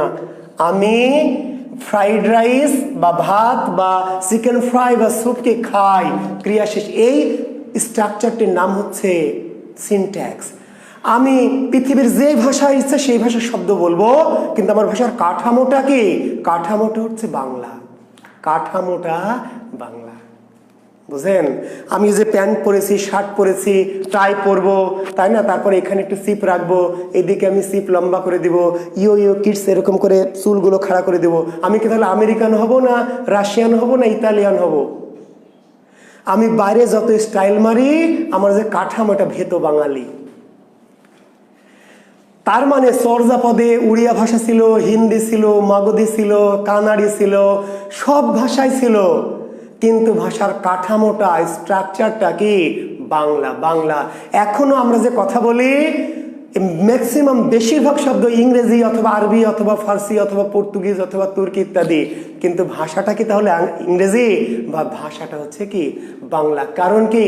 Syntax, syntax. আমি বলছি না যে আমি খাই ফ্রাইড রাইস, আমি খাই স্যুপ, আমি বলছি আমি স্যুপ খাই, আমি ফ্রাইড রাইস খাই। That's called syntax. Subject, object, verb. Bangla বাক্যে ক্রিয়া কোথায় বসে? শেষে। বুঝেছেন? তাহলে ডক্টর সুনীতি কুমার কেমনে প্রমাণ করলো চর্যাপদের ভাষা বাংলা? সিনট্যাক্স পদ্ধতিতে, পদক্রম রীতি, পদক্রম। বাংলা বাক্যের গঠন আর অন্যান্য বাক্যের গঠন কি? আলাদা আলাদা। বুঝে গেছে? এই যে আমাদের যে সকিনা, তাই না? চেনেন সকিনা? চেনেন? গ্রামের সকিনা ঢাকা বিশ্ববিদ্যালয়ে ইংরেজিতে পড়ে নাম দেয় কি? জরিনা গিয়ে হয় যারা, বলছে হাই ফ্রেন্ড আই এম যারা। এবার জামা কাপড় পরে কি ছেঁড়া বেড়া। তো ওই যে সকিনা যে শহরে গিয়ে জরিনা যে যারা হয়, জামা কাপড় যে ছেঁড়া বেড়া পরে, ওই মাল কি আমেরিকান হয়ে যায় না অস্ট্রেলিয়ান হয়? ওই মাল সকিনা বাঙালি থাকে, শুধু তার কি স্টাইলটা চেঞ্জ করে, কিন্তু আসলে বাঙালি। ক্লিয়ার? ওকে। তাহলে কিভাবে প্রমাণ করলো? আশা করি ইঞ্জিনিয়ার সাহেব সহ আরো যারা অতি পণ্ডিত জ্ঞানী আছেন তারা বুঝতে পারলেন যে ডক্টর সুনীতি কুমার কেমনে প্রমাণ করলো। সিনট্যাক্স, ভাষাতাত্ত্বিক অর্থাৎ পদক্রম পদ্ধতিতে বোঝালো যে শব্দ আমরা বিশ্বের বিভিন্ন ভাষা থেকে নিয়েছি, কিন্তু আসলে কি এই ভাষার যে গঠন স্ট্রাকচার সেটি কি বাংলা ভাষার। জি, থ্যাংক ইউ। আর আরো যদি অধিক কিছু জানতে চান আলাদা করে নক করবেন। এখানে তো সাধারণ সকল শ্রেণীর ছাত্রছাত্রী থাকে, অত গভীরে গেলে অনেকে পাগলা হয়ে যায়, বুঝলেন ইঞ্জিনিয়ার সাহেব? জি, এখানে যেহেতু আমরা সাধারণ কমন স্টুডেন্টদের জন্য পড়াই, সেজন্য আমরা একটা সীমিত একটা লেভেলে থাকি। আপনি যা কিছু জানতে চান, আপনি কোন লেভেলের প্রশ্ন করবেন আসেন, বুঝেন নাই? জি ভাই, আমি তো ইংরেজি পড়ে বাংলা পড়াই না, অর্থনীতি পড়েও বাংলা পড়াই না, ইতিহাস পড়েও বাংলা পড়াই না, বাজারের ভাইয়াদের মতো বাংলা পড়ি। বাংলা অনার্স করেছি, বাংলায় মাস্টার্স করেছি, 18 বছর ধরে শুধু বাংলায় পড়াচ্ছি, বুঝতে পারলেন? 2001 সাল থেকে বাংলা পড়ানো শুরু করেছি। হিসাব করেন, শুধু বাংলা পড়াচ্ছি 20 বছরের কাছাকাছি সময়। জি ভাই, হ্যাঁ, কাজেই অনেক কিছু কথা গভীর অত যায় না, কারণ এখানে যেহেতু ওভারঅল সকল শ্রেণীর শিক্ষার্থী থাকে, এতে অনেক গভীর বিষয় আমরা যাই না, বুঝতে পারলেন? হ্যাঁ, যেগুলো মোটামুটি জবের বাজারে প্রয়োজন সেই কথাগুলি আমরা বলি। জি, থ্যাংক ইউ, ধন্যবাদ। তো শিক্ষার্থী বন্ধুরা, আমি আপনাদের আলোচনায় আসি, মানে গভীর জ্ঞানীর প্রশ্ন থেকে আপনাদের সাধারণ কথায় আসি, যে তাহলে এই যে আমরা যেটি বলছিলাম, যে কি বলছিলাম আমরা, যে বাংলা ভাষা শুধু প্রমাণ হলো কি চর্যাপদের ভাষা বাংলা, চর্যাপদের ভাষা বাংলা। আর ওই যে আমাদের কি বাকিগুলো ডাকার নব, দোহাকোষ, তারপর আরো কি ইত্যাদি ইত্যাদি স্বরূপ, সেগুলো বাংলা নয়। তাহলে যদি বলে ডাকার নব কোন ভাষায় রচিত, দোহাকোষ কোন ভাষায় রচিত, তার উত্তর কি বঙ্গ কামরূপী অথবা অপভ্রংশ। ক্লিয়ার? আর তাহলে প্রাচীন যুগে রচিত হলো 4টি গ্রন্থ, কিন্তু বাংলা ভাষায় রচিত হয়েছে গ্রন্থ কয়টি? একটি। তাহলে প্রাচীন যুগে বাংলা সাহিত্যের একমাত্র বাংলা ভাষার একমাত্র নিদর্শনটির নাম কি? যদি ওইগুলি আমরা প্রমাণ করতে পারতাম তাহলে নিদর্শন আরো বাড়তো। ক্লিয়ার? একটি। এইবার আসেন চর্যাপদ। জি, চর্যাপদ এসছেন। জি, থ্যাংক ইউ। চর্যা শব্দের অর্থ কি? আচরণ। চর্যা শব্দের অর্থ কি? আচরণ। আচরণ। চর্যা শব্দের অর্থ আচরণ। চর্যা শব্দের অর্থ আচরণ। আর পদ মানে পদ, কবিতা বা লাইন। তাহলে চর্যাপদ মানে আচরণের পদ। চর্যাপদ মানে কি? আচরণের পদ। আচরণের পদ। আচরণটা কিসের? কিসের আচরণ বলেন তো ভাই? সাধারণ মানুষের না। কাদের? বৌদ্ধদের আচরণ। তাহলে চর্যাপদ কাদের জীবন আচরণ? কাদের? এটি সব মানুষের জীবন আচরণ না। চর্যাপদ যে জীবন আচরণ বা আচরণ, এই আচরণের পদ কাদের আচরণ? এটি হচ্ছে বৌদ্ধদের। বৌদ্ধ কোন সম্প্রদায়ের জীবন আচরণ? সহজিয়া সম্প্রদায়ের। জি, তাহলে সিম্পল কোশ্চেন, যে চর্যাপদ, যে চর্যা শব্দের অর্থ আচরণ, চর্যা শব্দের অর্থ কি? আচরণ। তাহলে চর্যাপদ মানে আচরণের পদ বা আচরণের লাইন। আচ্ছা, কাদের আচরণ? আমাদের না ভাই, আমাদের আপনাদের না। কাদের আচরণ? বৌদ্ধদের। আবার সকল বৌদ্ধদের না, বৌদ্ধদের মধ্যে আবার 4টি ভাগ আছে। সকল ধর্মেরই ভাগ আছে ভাই। হিন্দু মুসলমান যেমন মারামারি হয়, বৌদ্ধ খ্রিস্টান মারামারি হয়, মুসলমান খ্রিস্টান মারামারি হয়, একই ধর্মের শিয়া সুন্নি মারামারি হয়, ব্রাহ্মণ তাই না ক্ষত্রিয় বা ব্রাহ্মণ শূদ্র মারামারি হয়, প্রোটেস্ট্যান্ট ক্যাথলিক মারামারি হয়, তাই না? আমাদের যেমন কি হিন্দুদের 4টি গোত্র আছে, জানেন তো? 4টি, ব্রাহ্মণ, ক্ষত্রিয়, বৈশ্য, শূদ্র আছে। ব্রাহ্মণ, ক্ষত্রিয়, বৈশ্য, শূদ্র। ক্লিয়ার? জি। মুসলমানদের আছে, জানেন কি? জানেন না? জানেন, মুসলমানদের 4টি তরিকা, মাযহাব। কি কি? হানাফি, মালিকি, শাফি, হাম্বলি। হিন্দুদের যেমন 4টি, শুধু বলেন যে হিন্দুদের তো 4 ভাগ, হিন্দুদের 4টা গোত্র, আপনাদেরও 4টা প্রধান মাযহাব, 4টা কি? হানাফি, মালিকি, শাফি, হাম্বলি।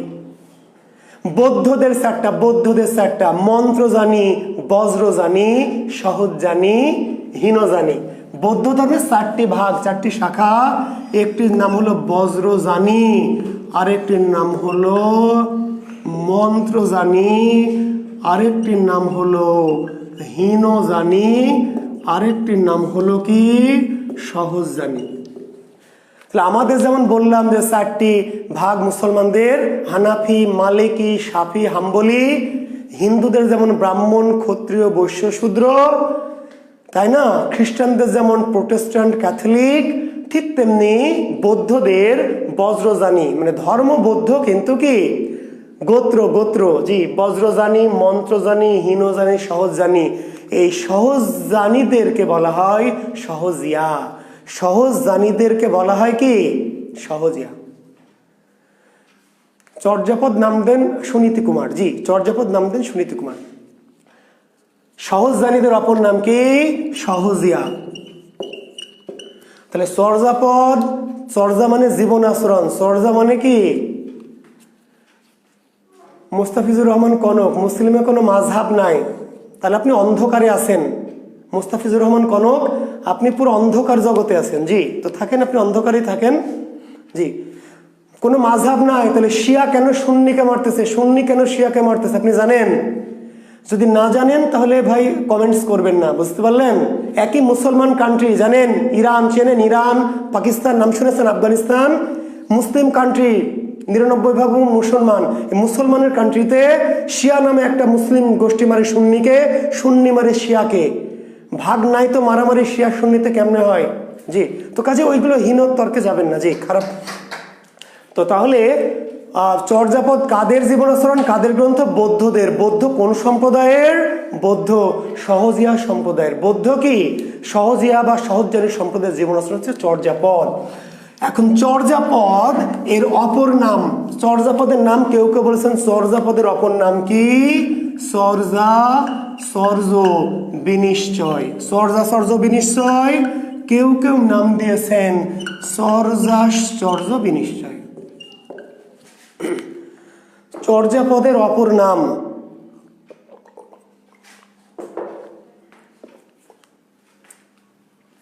চর্যাপদের অপর নাম কি?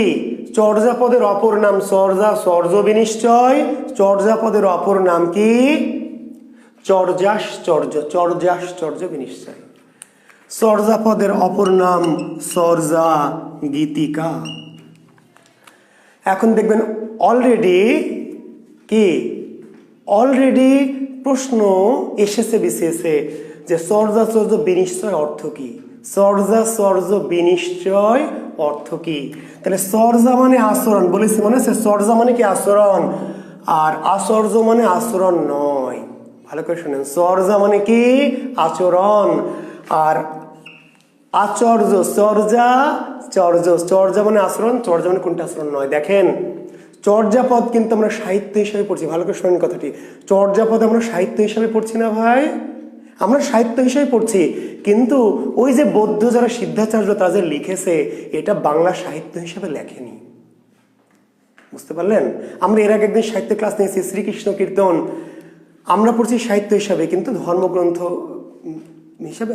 তো চর্যাপদ হচ্ছে বৌদ্ধদের ধর্মগ্রন্থ, চর্যাপদ হচ্ছে বৌদ্ধদের কি বৌদ্ধদের আসলে ধর্মগ্রন্থ, জীবন আচরণ। দেখেন কোরআন আমাদের জীবন আচরণ, মুসলমান যারা আমরা, কোরআন হচ্ছে আমাদের জীবন আচরণ, জীবন বিধান। তো বিধান মানে কি জানেন? বিধান হচ্ছে যে বিধান মানে শুধু কি আচরণ করতে হবে তা না, বিধান হচ্ছে কি আচরণ করা যাবে কি করা যাবে না। একটা জিনিস খেয়াল করবেন, চর্যা চর্য মানে কোনটি আচরণীয় কোনটি আচরণীয় নয়।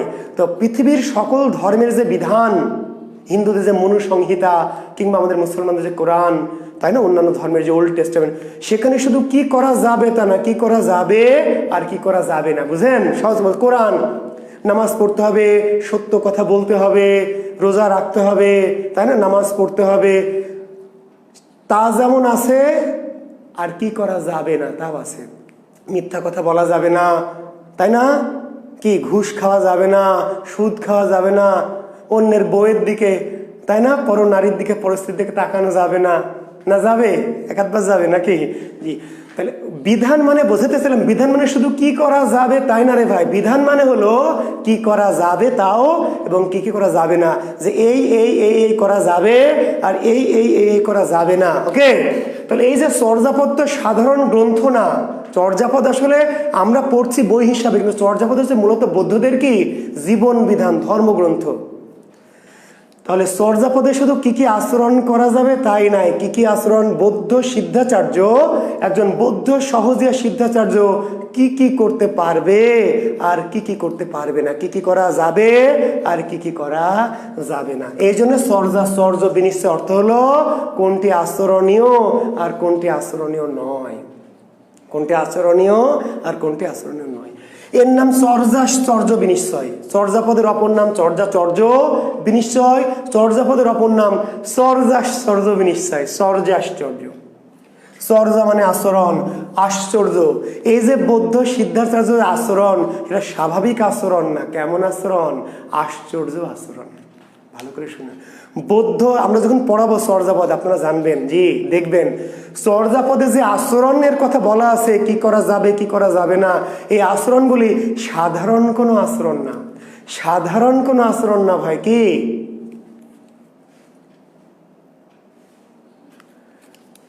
আশ্চর্য আচরণ। চর্যাশ্চর্য মানে চর্যাপদে যে আচরণ, সে আচরণগুলি কেমন আচরণ, আশ্চর্য আচরণ, আশ্চর্য। জি সেটা যখন চর্যাপদ পড়াবো তখন কেমন আশ্চর্য দেখবেন, চর্যাপদে যে আচরণ সে আচরণগুলি স্বাভাবিক আমাদের আচরণ না, কেমন আশ্চর্য আচরণ। জি আমি চর্যাপদ পড়াবো লাইন বাই লাইন, তখন টের পাবেন। জি আর চর্যাপদের অপর নাম চর্যা গীতিকা, চর্যাপদের অপর নাম চর্যা গীতিকা। গীতিকা কেন, চর্যাপদগুলি মূলত গান। তাহলে চর্যাপদগুলি মূলত কি, এমন একটি প্রশ্ন হবে পিলিতে, চর্যাপদগুলি মূলত কি, তার উত্তর লিখবেন বৌদ্ধদের সাধন সঙ্গীত, বৌদ্ধদের সাধন সঙ্গীত। জি চর্যাপদ মূলগুলো যদিও কবিতার আকারে লেখা, চর্যাপদগুলি যদিও কি কবিতার আকারে লেখা, কবিতার আকারে, কিন্তু চর্যাপদগুলি কিন্তু কবিতা না, কি গান, গান সঙ্গীত, সাধন সঙ্গীত। কেমন সঙ্গীত, সাধন। পৃথিবীতে সঙ্গীত দুই প্রকার জানেন কি, মেলা প্রকার না, রবীন্দ্রসঙ্গীত, নজরুল গীতি, লালন গীতি, হ্যান ত্যান না, পৃথিবীতে গোটা পৃথিবীতে সঙ্গীত দুই প্রকার, একটির নাম সাধন সঙ্গীত আর একটি নাম সাধারণ সঙ্গীত। একটি নাম সাধন সঙ্গীত আর একটি নাম কি সাধারণ সঙ্গীত। আমরা যে গান গাই এর নাম সাধারণ সঙ্গীত।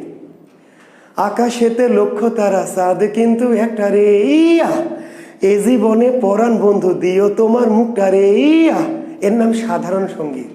কবে আহিবে আমার পালারে পালারে পালারে, কবে দিহিমু গলায় মালারে মালারে, এর নাম সাধারণ সঙ্গীত। কি সঙ্গীত, সাধারণ সঙ্গীত, সাধারণ। আর খাঁচার ভিতর অচিন পাখি কমনে আসে যায়, এর নাম সাধন সঙ্গীত, সাধন সঙ্গীত। 6 মাসের এক কন্যা ছিল, 9 মাসে তার গর্ভ হলো, 18 মাসে 3টি সন্তান, কোনটি করবে ফকিরি, চাঁদের গায়ে চাঁদ লেগেছে আমরা ভেবে করব কি, এর নাম সাধন সঙ্গীত।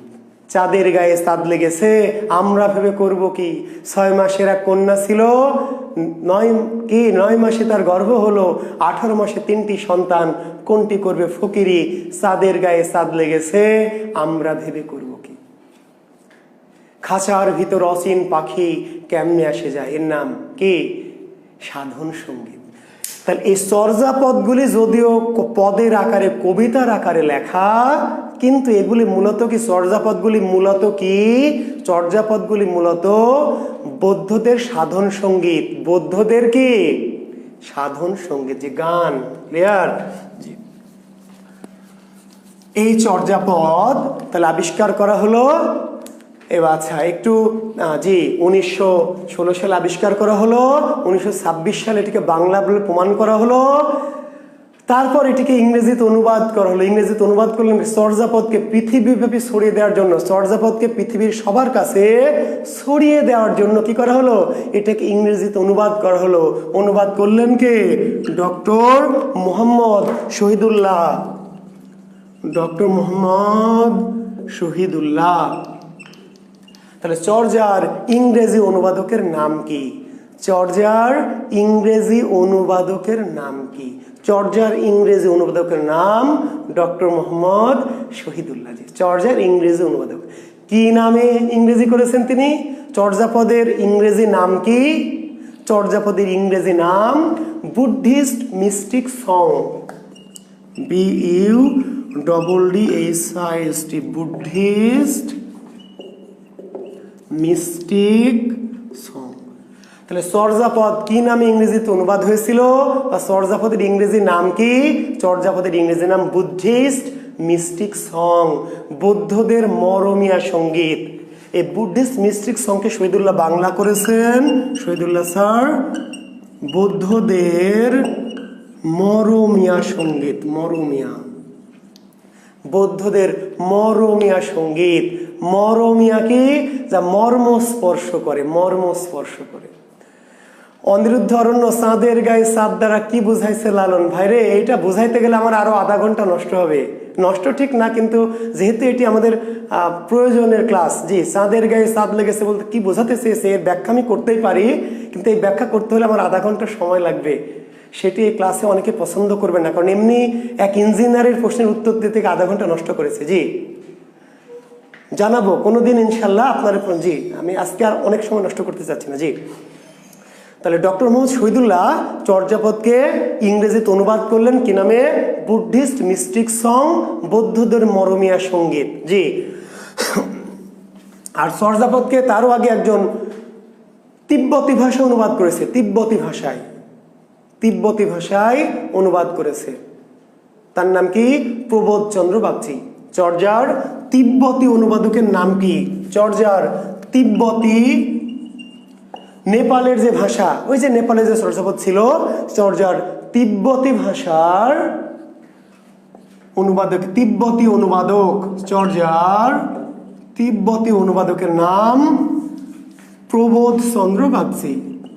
ডক্টর প্রবোধ চন্দ্র বাগচি, চর্যার তিব্বতী অনুবাদক, তিব্বতী, তিব্বতী অনুবাদক।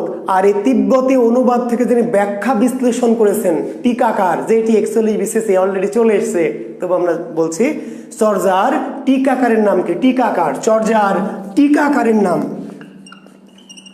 টিকাকার, বা যাকে আমরা বলতে পারি কি? ব্যাখ্যাকার। চর্যার টিকাকার বা ব্যাখ্যাকার। টিকাকার ব্যাখ্যাকার মানে কি? এই যে চর্যার যে জটিল কঠিন ভাষা, জটিল গভীর যে তত্ত্ব, গভীর তত্ত্ব, এই তত্ত্বকে প্রথম মানুষের মাঝখানে কি করেছেন? একটু ব্যাখ্যা বিশ্লেষণ করে। এই যে আপনারা যেমন আমার কাছে ব্যাখ্যা চাইলেন চাঁদের গায়ে চাঁদ লেগেছে মানে কি, ঠিক তেমনি চর্যার যে জটিল কঠিন ভাষা, জটিল কঠিন ভাব, সেইটাকে মানুষের কাছে প্রথম কি ব্যাখ্যা বিশ্লেষণ করে যিনি সহজ করেছেন, সেই ভদ্রলোকের নাম হচ্ছে মুনি দত্ত। তাহলে চর্যার টিকাকার বা ব্যাখ্যাকারের নাম কি? মুনি দত্ত। জি ওকে।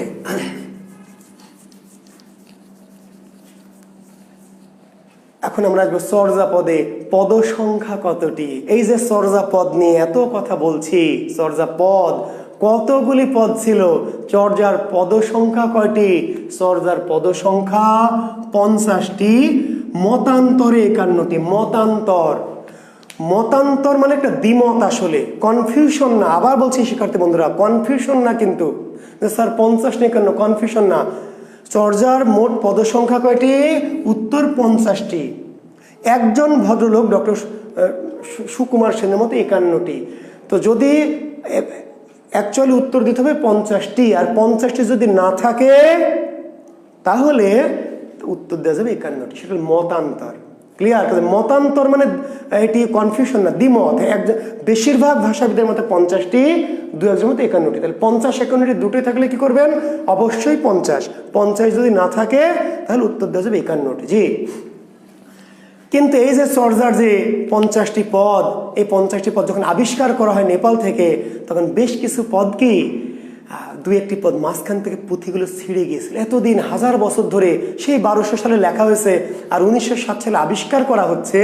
এই আবিষ্কার করতে গিয়ে কি হলো, মাঝের দু একটি পাতা কোনো কারণে কি হয়েছিল, নষ্ট হয়ে গেছিল, বা কি হয়তো ছিঁড়ে টিড়ে গিয়েছিল, বা পোকায় নষ্ট করে ফেলতে পারে। ফলে চর্যার দু একটি পদ পাওয়া যায়নি। চর্যার কিছু পদ কি পাওয়া যায়নি। তাহলে চর্যার প্রাপ্ত পদ সংখ্যা কয়টি? প্রাপ্ত পদ সংখ্যা 46.5। চর্যার প্রাপ্ত বা আবিষ্কৃত পদ সংখ্যা কয়টি? 46.5। আর চর্যার অপ্রাপ্ত পদ সংখ্যা কয়টি? 3.5। 3.5 অপ্রাপ্ত পদ সংখ্যা, অপ্রাপ্ত পদ 3.5টি, আর চর্যার প্রাপ্ত পদ সংখ্যা 46.5। আর আপনাদেরকে একটু বলে রাখি, সবার জন্য একটি কথা বলে আজকে এই ওপেন ক্লাস আমাদের শেষ। অর্থাৎ আপনারা জানেন যে আমরা জাকির বিসিএস স্পেশাল থেকে একটি বিশেষ কোর্স করাচ্ছি, পেইড কোর্স। পেইড কোর্সটা হলো 500 টাকার বিনিময়ে একটি পেইড কোর্স, বাংলাদেশের চাকরির পরীক্ষার জন্য সাহিত্য অংশ, বিসিএস সহ বাংলাদেশের যে কোনো চাকরির পরীক্ষার সাহিত্য অংশের জন্য আমরা একটা পেইড কোর্স করেছি 500 টাকার বিনিময়ে, প্লাস বিসিএস রিটেনের যে 30 নম্বরের কি সাহিত্য অংশ, এই পেইড কোর্সটি 500 টাকার বিনিময়ে করাচ্ছি। আমরা জাকির বিসিএস এই দুটো ক্লাস একটু এমনি ফ্রি দিয়েছিলাম একটু দেখার জন্য আপনাদেরকে। আপনারা যদি আমাকে বিশ্বাস করেন, আমার ক্লাস ভালো লাগে বা মনে হয় যে না স্যারের ক্লাস করার দরকার আছে, তাহলে আপনারা কি করবেন, জাকির বিসিএস এর পেজে দেখবেন যে আমাদের এই ভর্তির ব্যাপারে নোটিশ দেওয়া আছে। 500 টাকা বিকাশ করে ভর্তি হতে পারবেন। এবং এই ক্লাসের স্ক্রিনেও দেখেন জাকির বিসিএস স্পেশাল থেকে একটা নোটিশ দেওয়া আছে।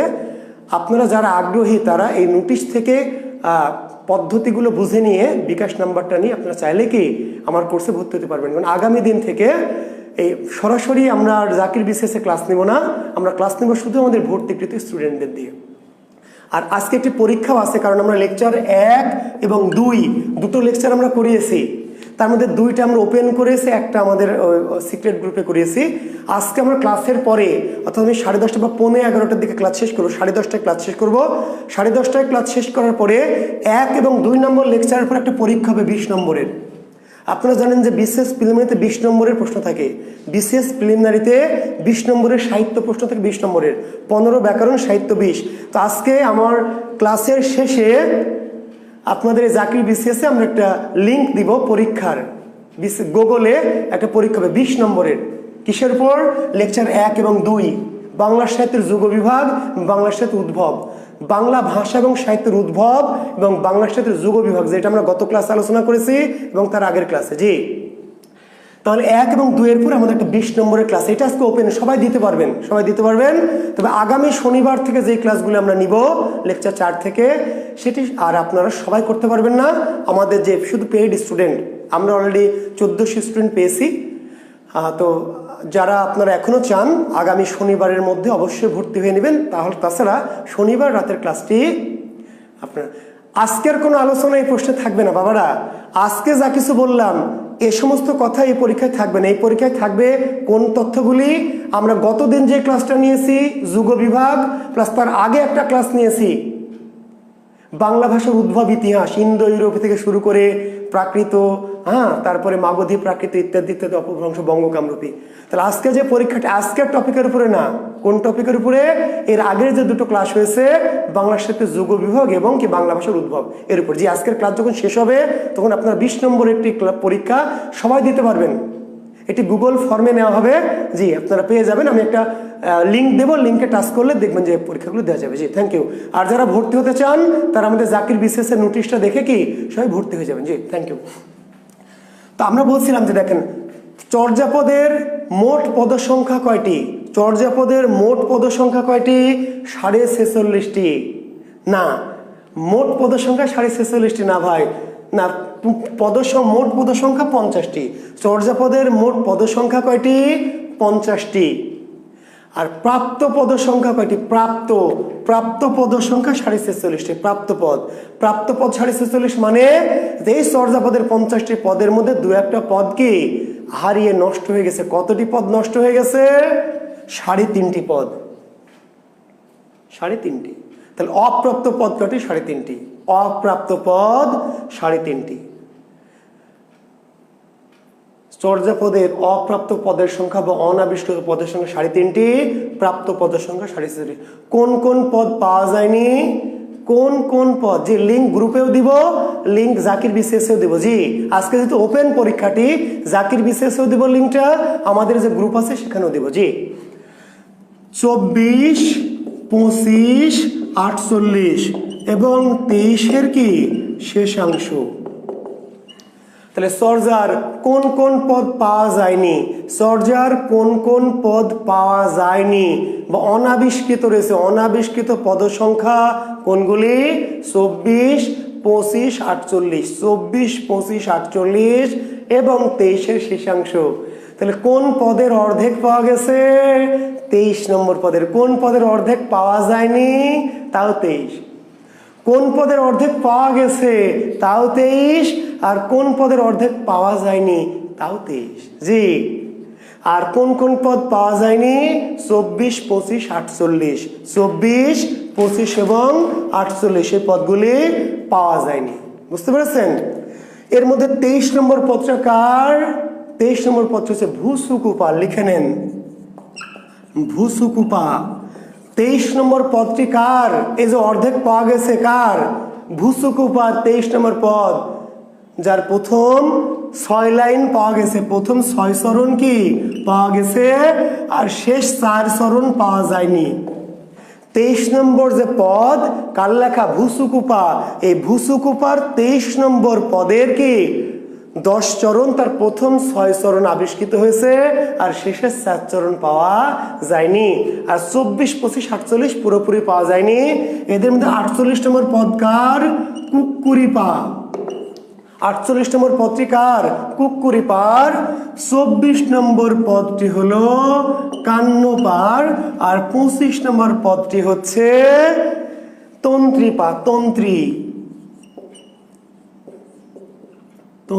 জি, চাইলে একটু লিখে নিতে পারবেন। জি, তাহলে 23 নম্বর যে পদ, যেটির অর্ধেক পাওয়া গেছে অর্ধেক পাওয়া যায়নি, সেটি কার? সেটি আমাদের ভূসুকুপার। 23 নম্বর পদ। আর 24 নম্বর পদ কান্নপার, অনাবিষ্কৃত পদ। তাহলে 24 নম্বর পদটি অনাবিষ্কৃত, কিন্তু পদটি কার ছিল? কান্নপার। 25 নম্বর পদটি তন্ত্রীপা বা তান্ত্রিপা কোনো বই আছে। আর 48 নম্বর পদটি কার? কুক্কুরিপার। তাহলে 24, 25, 48 নম্বর পদটি একেবারেই পাওয়া যায়নি। আর 23 নম্বর পদের প্রথম অর্ধেক অর্থাৎ শুরুর 6 লাইন পাওয়া গেছে এবং শেষের 4 লাইন কি পাওয়া যায়নি। আচ্ছা, আর যারা সাহিত্য কোর্স করতে চান আবারও, কিংবা যারা করেননি, আমরা সাহিত্য অলরেডি করিয়ে ফেলেছি। তবে আবার বলছি, আমাদের ব্যাকরণ কোর্স যারা করতে চান, ব্যাকরণ কোর্স, জি, আমরা সাহিত্য কোর্সটি আমাদের 3 মাসের কোর্স। সাহিত্য কোর্সটি 3 মাসের। আমরা সাহিত্যের পরে আবার কি ব্যাকরণ কোর্স আবার করাবো। জি, 3 মাসের। আমাদের যে এপ্রিল, মে, জুন, এপ্রিলে শুরু করেছে আমরা, মে, জুন, এই 3 মাসের সাহিত্য কোর্স শেষ করে আমরা কি করব? এপ্রিল, মে, জুন, জুলাইয়ের 2-3 তারিখ থেকে আমরা আবার কি ব্যাকরণের কোর্স দেবো। জি, তখন আমরা আপনার আবার চাইলে ভর্তি হতে পারবেন। জি, ধন্যবাদ। আচ্ছা, এখন চর্যায় মোট যে 50টি পদ, কতজন কবি মিলে পদটা লিখেছে? কতজন কবি মিলে লিখেছে? কতজন? চর্যার মোট পদকর্তা কতজন? পদকর্তা 24, মতান্তরে 23, ডক্টর শহীদুল্লাহর মতে 23। কনফিউশন না ভাই, দ্বিমত। ডক্টর শহীদুল্লাহর মতে কি? ডক্টর শহীদুল্লাহর মতে কতজন পদকর্তা চর্যা পদের? 23 জন, কিন্তু বেশিরভাগের মতে কি 24 জন। আর এদেরকে বলা হয় পা। কি বলা হয়? পা। আসলে পদকর্তা, এরা আসলে কি পদকর্তা। যারা পদ লিখেছে তারা হচ্ছে পদকর্তা। আমরা যেমন এখন যারা কবিতা লেখে তাদেরকে বলে কবি, যারা কবিতা লেখে তাদেরকে আমরা কি বলি? কবি বলি। আর আগের যুগে এগুলোকে বলা হতো পদ, আর যারা লিখতো তাদেরকে বলা হতো পদকর্তা। তাহলে চর্যায় মোট কয়টি পা? মোট বলবেন 24টি পা। 23টি বলার দরকার। চর্যার পা কয়টা? চর্যার পা 24টা। বোঝা গেছে? আর ডক্টর শহীদুল্লাহর মতে কয়টা? 23টা পা। জি,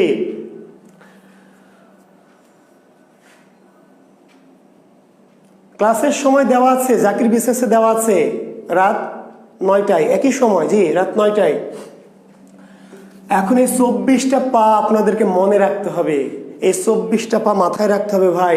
অলরেডি 41 বিশেষ না, 39, এই তো, হ্যাঁ 40 বা 39, হ্যাঁ 40 বিশেষে প্রশ্ন হয়েছে, নিচের কে চর্যাপদের কবি নন? নিচের কে চর্যাপদের কবি নন? এখন চর্যাপদের কবি কে নন কেমনে পাবেন? পরীক্ষা প্রশ্ন হবে, নিচের কে চর্যাপদের কবি নন বা চর্যাপদের রচয়িতা নন? কে কে নন এটা আপনি জানবেন না ভাই? কে নন এটা আপনি জানবেন না, আপনি জানবেন কে হন। চর্যাপদের কবি কে নন এটা আপনি জানবেন না, আপনি জানতে হবে চর্যাপদের কবি কে হন। যে হন হন হনগুলো বাদ দিলে যে ব্যাটা থাকবে সেগুলো নন।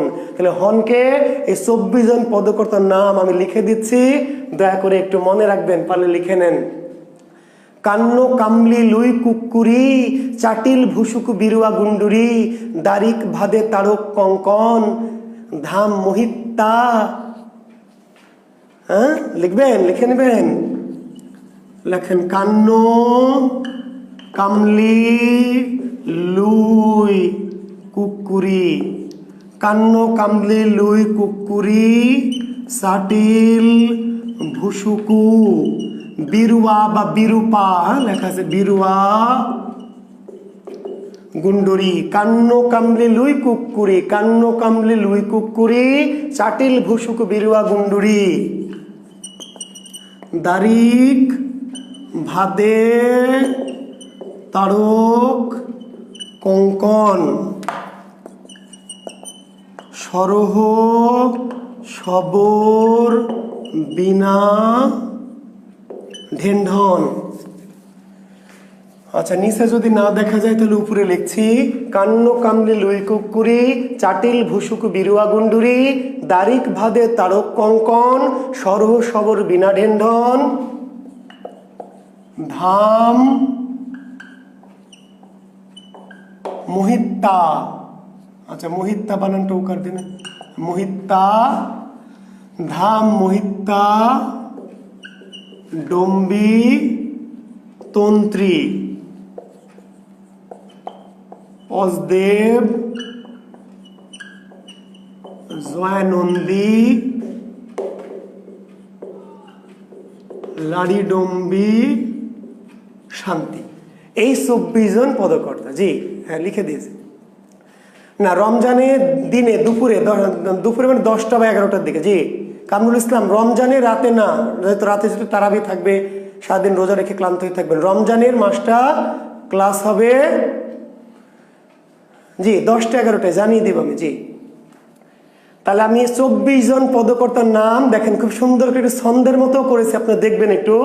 কান্ন কামলি লুই কুকুরি, কান্ন কামলি লুই কুকুরি, চাটিল ভুসুকু বিরুয়া গুন্ডুরি, কান্ন কামলি লুই কুকুরি, চাটিল ভুসুকু বিরুয়া গুন্ডুরি, দারিক ভাদে তারক কঙ্কন, সরহ সবর বিনা ঢেন্ঢন। কান্ন কামলি লুই কুকুরি, চাটিল ভুসুকু বিরুয়া গুন্ডুরি, দারিক ভাদে তারক কঙ্কন, সরহ সবর বিনা ঢেন্ঢন। ধাম মোহিতা ডম্বিতন্ত্রী, ধাম মোহিতা ডম্বিতন্ত্রী কি? অজদেব জয়ানন্দী লাড়িডম্বি শান্তি। দেখেন, চেষ্টা করা হয়েছে পিছনে অন্তমিল দেওয়ার, একটু কবিতার মতো করে, দেখবেন ভালো লাগবে, চেষ্টা করবেন। কান্ন কামলি লুই কুকুরি, কান্ন কামলি লুই কুকুরি, চাটিল ভুসুকু বিরুয়া গুন্ডুরি। আমার সাথে সাথে বলেন ভাই। জি, কান্ন কামলি লুই কুকুরি, চাটিল ভুসুকু বিরুয়া গুন্ডুরি, দারিক ভাদে তারক কঙ্কন, সরহ সবর বিনা ঢেন্ঢন, দারিক ভাদে তারক কঙ্কন, সরহ সবর বিনা ঢেন্ঢন। ধাম মোহিতা ডম্বিতন্ত্রী, ধাম মোহিতা ডম্বিতন্ত্রী, অজদেব জয়ানন্দী লাড়িডম্বি শান্তি। বুঝতে পারলেন? জি আরো মজার করে আমার বইয়ে ছড়া আকারে দেওয়া আছে, যে দেখবেন। তো এই 24 জন পদকর্তার নাম আপনাকে মাথায় রাখতে হবে ভাই, মাথায়। আরো একটু সহজ ছন্দ করা আছে, আরো একটু সহজ ছন্দে আমি লিখেছি, চেষ্টা করছি। জি আরো একটু সহজ ছন্দে আপনাদেরকে আমি এটা লিখে দিব আগামী দিন, আমি করেছি অলরেডি, আপনাদের জন্য একটু সরল ছন্দ করেছি। জি এখন এই 24টা পা মাথায় করে রাখতে হবে। 24টা পা, নিজের বাপ মা, বয়ফ্রেন্ড, গার্লফ্রেন্ড, খালাতো বোন, প্রতিবেশী আক্কাস, মর্জিনা, সকিনা, সবার নাম ভুলে যাইতে হবে। বিশেষ ক্যাডার হতে হলে জুয়েল স্যারের নাম মনে রাখতে হবে, আর এই জুয়েল স্যার যা যা পড়াবে সেইগুলো মাথায় রাখতে হবে। অন্য কিছু সব ভুলে যান, সব আবার আসবে, সব আসবে। যদি বিশেষ ক্যাডার হন, দুনিয়ার সব ভেঙে চুরে আপনার কাছে চলে আসবে। আর যদি চাকরি বাকরি না পান, সব ভেঙে চুরে চলে যাবে, রক্ষা করতে পারবেন না। কাজেই আপাতত সব বাদ দেন, সব বাদ দিয়ে পড়ার টেবিলে আসেন। জি, জীবনে জি যদি যোগ্যতা অর্জন করেন, যদি ভালো কিছু করেন, ভালো কিছু পান, সব চলে আসবে জীবনে, যা চাইবেন তাই। জি, আর যদি খালি ওই পড়তে মন বসেন, এগুলো মনে থাকে না, খালি কি মুন্নি বাদনামহি শিলা কি জামানি, হ্যাঁ, এগুলো মনে থাকে, তাহলে জীবন গেছে। জি, আচ্ছা, 24 জন মাথায় রাখবেন। যদি বেশি বোঝা মনে হয়, বেশি ভারী মনে হয় যে স্যার এত 24টা পা কেমনে মনে রাখবো, 24টা পা মাথায় রাখা আমার সম্ভব না, আমি এত ওজন মাথায় নিতে পারবো না, তাহলে অন্তত 5-6টা পা ফরজ। এই সবগুলি মনে রাখা নফল সুন্নত। জি, কিন্তু এদের মধ্যে 5-6টা পা অবশ্যই ফরজ মাথায় রাখতে হবে। কোন কোন পা? একটা পায়ের নাম হচ্ছে এই যে কান্ন পা, কান্ন পা। একটা পা হচ্ছে লুই পা, একটা হচ্ছে কুক্কুরি পা, একটা হলো ভুসুকু পা, একটা হচ্ছে সবর পা। 1, 2, 3 এই 5টা পা অবশ্যই মাথায় রাখতেই হবে। কান্ন পা, লুই পা, কুক্কুরি পা, ভুসুকু পা, সবর পা মনে রাখতে হবে। জি,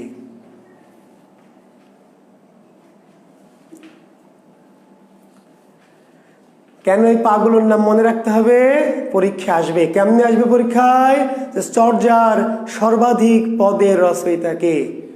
হ্যাঁ, এম.এস. সরকার 23 নম্বর পদের রচয়িতা বলে দিয়েছে ভাই, ভুসুকুপা। লিখে নেন দ্রুত, 23 নম্বর পদের রচয়িতা ভুসুকুপা, ভুসুকু। জি, চর্যার সর্বাধিক পদের রচয়িতাকে। চর্যার সর্বাধিক পদ, চর্যার যে 50টি পদ 24 জন কবি মিলে লিখেছে। চর্যার 50টি পদ 24 জন, মানে গড়ে 2টা করে, কিন্তু গড়ে 2টা, 24 জন মিলে 50টি, গড়ে 2টা করে। কিন্তু এই চর্যা, এই 24টা পায়ের একজন আছে মালপা, সেই মালপায়ের নাম কি? কান্নপা। চর্যার সর্বাধিক পদের রচয়িতা একাই 13টি মেরে দিয়েছে। যেখানে 24 জন মিলে 50টা লিখেছে, সেখানে কান্নপা একাই কি 13টা। তাহলে চর্যার সর্বাধিক পদের রচয়িতার নাম কি? কান্নপা। চর্যার সর্বাধিক পদের রচয়িতার নাম কি? কান্নপা। কোন পদকর্তা সবচেয়ে বেশি পদ লিখেছেন? কান্নপা। কান্নপার হচ্ছে পদের সংখ্যা কয়টি? 13টি। কিন্তু কিন্তু যখন বলবে কান্নপার প্রাপ্ত পদ সংখ্যা কয়টি, তখন আবার 13টি উত্তর দেন না। ওই যে প্যারাসিটামল 3 বেলা, কান্নপা এলেই 13টা না।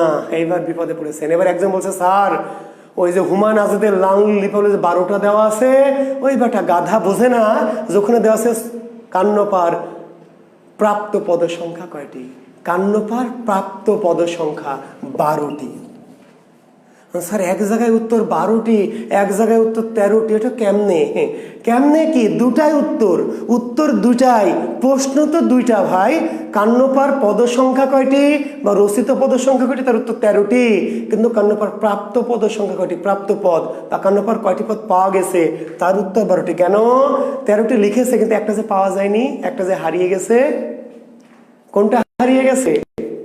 24 তো আগে বলে দিছি। তাহলে কান্নপার মোট পদ সংখ্যা বা রচিত পদ সংখ্যা কয়টি? 13টি। কিন্তু কান্নপার প্রাপ্ত পদ সংখ্যা কয়টি বা কান্নপার কতটি পদ পাওয়া গেছে, তার উত্তর 12টি। তাহলে কান্নপার কোন পদটি পাওয়া যায়নি? 24 নম্বর পদ। জি, আমরা আগে বলে দিয়েছি। চর্যার সর্বশ্রেষ্ঠ পদকর্তার নাম কি? চর্যার সর্বশ্রেষ্ঠ পদকর্তাকে? কান্নপা। চর্যার এই যে 24টা পায়ের মধ্যে সবচেয়ে সেরা পা, সবচেয়ে শ্রেষ্ঠ পা, সবচেয়ে দামি পা কোনটা? চর্যার 24 পায়ের সবচেয়ে দামি পা, সেরা পা, মাল পা, একের পাজি, একের মালকে কান্নপা। আচ্ছা, এখন দেখেন এই যে লুই পা পেয়েছেন, লুই পা। জি, চর্যার আদি পদকর্তা, চর্যার আদি পদকর্তার নাম কি? লুই পা, আদি, প্রথম। চর্যার যে 50টি পদ, সিরিয়াল করে 1, 2, 3, 4, 5, 6। আহমেদ সজল, আমি মাঝ রেল লাইন থেকে ক্লাস করছি। সজল, হ্যাঁ, তাহলে তো আমি তো মাঝ দেয়া রেল লাইনের, তুমি তো আমার গ্রাম থেকে ক্লাস করছো, ধন্যবাদ তোমাকে সজল। আচ্ছা, তাহলে কি বলছিলাম মনে হচ্ছে? চর্যার ওই যে 50টি পদ 1 2 3 এরকম করে সিরিয়াল করে 50, তার 1 নম্বর যে পদ 1 নং পদের রচয়িতাকে 1 নং পদের রচয়িতা লুইপা। চর্যার যে 50টি পদ তার 1 নম্বর প্রথম পদটির রচয়িতা লুইপা, এই জন্য লুইপাকে বলে আদি কবি। কি বলা হয়? চর্যার আদি বা প্রথম পদকর্তাকে আদিও যে শুরু করেছে। 1 নং পদের রচয়িতাকে চর্যার 1 নং পদের রচয়িতা লুইপা, চর্যার প্রথম পদের রচয়িতাকে লুইপা, চর্যার আদি পদকর্তাকে লুইপা। তাহলে 1 নং পদের রচয়িতাকে লুইপা। লুইপা রচিত পদ সংখ্যা কয়টি? 2টি। পা কেন? শহীদুল ইসলাম বলেছে ভাই পদকর্তা, আসলে পদকর্তা সংক্ষেপে পা, পদকর্তা। এই পদকর্তা থেকে সংক্ষেপে শর্টকাট করে বলা হয়েছে পা। তাহলে প্রথম বা আদি পদকর্তা লুইপা। লুইপা রচিত পদ সংখ্যা কয়টি? 2টি। কোন কোন পদ? 1 এবং কি 29, এই 2টি পদ লুইপার। মনে রাখবেন লুইপা রচিত পদ সংখ্যা কয়টি? 2টি। কোন কোন পদ? 1 নং পদের রচয়িতা লুইপা এবং 29, তাহলে 29 নং পদের রচয়িতা লুইপা, 1 নং পদের রচয়িতা লুইপা, আদি পদকর্তা। কিন্তু চর্যার প্রবীণ বা প্রাচীন পদকর্তাকে প্রবীণ বা প্রাচীন পদকর্তা সবরপা। এখন এইখানে অনেকে কনফিউজড হয়। একজন আদি, আদি মানে যিনি প্রথম কবিতা লেখা শুরু করেছেন, চর্যাপদ লেখা যিনি প্রথম শুরু করলেন তিনি হলেন আদি পদকর্তা বা প্রথম পদকর্তা। আর চর্যার প্রবীণ বা প্রাচীন বয়স্ক পদকর্তাকে সবরপা। কনফিউশন নাই, কিন্তু আপনারা কনফিউশন বানাই দিয়েছেন। দুটো তো দুই জিনিস ভাই। একজন যিনি প্রথম কাজটি করেছেন, যিনি প্রথম এই কাজটি বা কবিতা পদ লেখা শুরু করেছেন প্রথম, তিনি হলেন লুইপা, আদি পদকর্তা। আর বয়সের দিক থেকে যিনি সবচেয়ে সিনিয়র, প্রাচীন, প্রবীণ, তিনি হলেন সবরপা। চর্যার প্রবীণ বা প্রাচীন পদকর্তাকে প্রবীণ বা প্রাচীন পদকর্তা হচ্ছে সবরপা, আর প্রথম যিনি লিখেছেন আদি পদকর্তা হচ্ছে লুইপা। কাজে কনফিউশন নাই। সবরপা কয়টা পদ লিখেছেন? 2টা। সবরপা রচিত পদ সংখ্যা 2টা। চর্যার যে শেষ 50 নম্বর পদ 50, চর্যার যে 50টি পদ বললাম তার 50 নম্বর পদের রচয়িতাকে সবরপা এবং 28, চর্যার 28 এবং 50 নম্বর পদের রচয়িতা জি সবরপা। তাহলে 1 নম্বর পদের রচয়িতা লুইপা আর 50 শেষ পদের রচয়িতাকে সবরপা। একজন আদি বা প্রথম পদকর্তা আর একজন শেষ বা প্রবীণ বা প্রাচীন। একজন আদি বা প্রথম 1 নং পদের রচয়িতা লুইপা আর প্রবীণ বা প্রাচীন বা শেষ পদের রচয়িতা 50 নম্বর পদ সবরপা। সবরপা রচিত পদ সংখ্যা কয়টি? 2টি। কোন কোন পদ সবরপার লেখা? 28 এবং 50। 28 এবং 50 নম্বর পদের রচয়িতা সবরপা। জি এই যে দেখেন একটা আছে কুক্কুরি পা, আসলে কুক্কুরি পা না, কুক্কুরি আপা। কুক্কুরি পা না, মনে মনে বলবেন কুক্কুরি আপা। কেন আপা? কেন? চর্যার 23টা পা আর একটা আপা, 23টা ভাই আর ভিড়ে একটা আপু। সে আপুর নাম কি? সবচেয়ে রোমান্টিক যে নাম সেটা একটা আপুর, কুক্কুরি। সুন্দর না নামটা? জি চর্যার পদকর্তাদের মধ্যে সবচেয়ে রোমান্টিক সুন্দর নামটা হচ্ছে একজন আপার। সে আপাটির নাম কি? কুক্কুরি আপা। জি তাহলে চর্যার মহিলা পদকর্তার নাম কি বা কোন পদকর্তাকে মহিলা বলে মনে করা হয় বা ধারণা করা হয়? কুক্কুরি আপা। আসলে তিনি মহিলা ছিলেন কিনা এর কোনো প্রমাণ নাই। মহিলা যে ছিলেন ভাই এর কোনো প্রমাণ আমাদের কাছে নাই, ছবি টবিও নয়, আমরা কোনোদিন দেখিও নি। গবেষকরা তার লেখা দেখে অনুমান, লেখা এবং নাম, ওই যে নাম কুক্কুরি, স্ত্রীবাচক কুক্কুরি, বেটা ছেলে হলেও নাম হয়তো কুক্কুর পা, বুঝতে পারলেন? কুক্কুর। জি স্ত্রীবাচক দীর্ঘইকার প্রত্যয়, নর নারী, নর নারী এরকম ওরা স্ত্রীবাচক। মোরগ মুরগি, হ্যাঁ এরকম স্ত্রীবাচক শব্দের শেষে কি দীর্ঘইকার যুক্ত হয়। তাহলে মনে করা হলো কুক্কুরি স্ত্রী। এবং তার কবিতার মধ্যেও কিছু কিছু বিষয় আছে যেটা কবিতা যখন পড়াবো আপনারা বুঝতে পারবেন। চর্যাপদের মধ্যে 2টো ক্লাস শিডিউলে দেওয়া আছে, দেখবেন। তাহলে চর্যার মহিলা পদকর্তাকে বা নারী পদকর্তা বলে কাকে মনে করা হয়? কুক্কুরি আপাকে। এই কুক্কুরি আপা রচিত পদ সংখ্যা কয়টি? 3টি। কুক্কুরি আপা মোট 3টি পদ লিখেছেন। 3টি পদ। কত কত নম্বর পদ? 2, 20 এবং 48। 2, 20 এবং 48 নম্বর পদ কুক্কুরিয়া পার। এর মধ্যে দেখবেন ওই যে 48 পাওয়া যায়নি, মনে আছে তো? তাহলে কুক্কুরিয়া পার রচিত পদ কয়টি? কুক্কুরিয়া পার রচিত পদ হচ্ছে 3টি, কিন্তু কুক্কুরিয়া পার প্রাপ্ত পদ কয়টি? আবিষ্কৃত পদ কয়টি? তাহলে 2টি। তাহলে প্রশ্নগুলি কিন্তু পেঁচাবে। পেঁচাবে কেন? আপনাকে কনফিউজ করবে, আপনাকে ভুল করাবে। আপনি যদি ঝাঁপ দেন তাহলে বিপদ। বোঝা গেছে? জি, মানে ওই যে বললাম যে আপনি মানে অনেকেই প্রশ্ন কিন্তু পরীক্ষক মডারেট করবে, মডারেট করে আপনাকে ডুবাতে চাইবে, আপনাকে বিভ্রান্ত করতে চাইবে আপনাকে, তাই না? কুক্কুরিপার পদ কয়টি? তাহলে কুক্কুরিপার পদ হচ্ছে 3টি। কুক্কুরিপার পদ কয়টি? 3টি। কুক্কুরিপার রচিত পদ হচ্ছে 3টি। কত কত? তাহলে আসবে নিচের কোন পদটি কুক্কুরিপার রচিত? বা এমনও বলতে পারে কোন পদটি কুক্কুরিপার রচিত নয়? নিচের কোন পদটি কুক্কুরিপার রচিত নয়? তো নয় কি আপনি জানবেন কোনটা নয়? নয় জানবেন না, আপনি জানবেন হয়। তাহলে এটা হয়, এটা হয়, এটা হয়, হয় হয় হয় বাদ দিলে যেটা থাকবে সেটা নয়। তাহলে 2, 20 এবং 48 কুক্কুরিয়া পার রচিত। তাহলে কোনটি নয়? 2, 20, 48 বাদ দিলে যাহা থাকিবে তাহা কুক্কুরিয়া পার রচিত নয়। অনেক মাল আছে, এই যে 2-3 হাজার ছাত্রের ক্লাস, তো 2-4টা মাল আছে। বলছে স্যার এত কিছু জেনে লাভ কি? এত কিছু তো আসেনি, কখনোই আসেনি। মানে আসবে না, তাকে বলেছে রে দেখবি যখন আসবে তখন যে ঠিক আছে সামনে বার আসুক। বই পড়ে কি? বই পড়ে জব সলিউশন, বই পড়ে হ্যান ত্যান। জব সলিউশন পড়তে হবে কেন? চেক করার জন্য, চেক করার জন্য। শুরুই করেন জব সলিউশন দিয়ে, তাহলে কাম শেষ, কেল্লা ফতে। কেন? ওই সমস্ত বই সালের কোশ্চেনে যা যা এসছে, যা যা এসছে তা জানবেন, কিন্তু ভবিষ্যতে কি আসবে তাও জানতে হবে।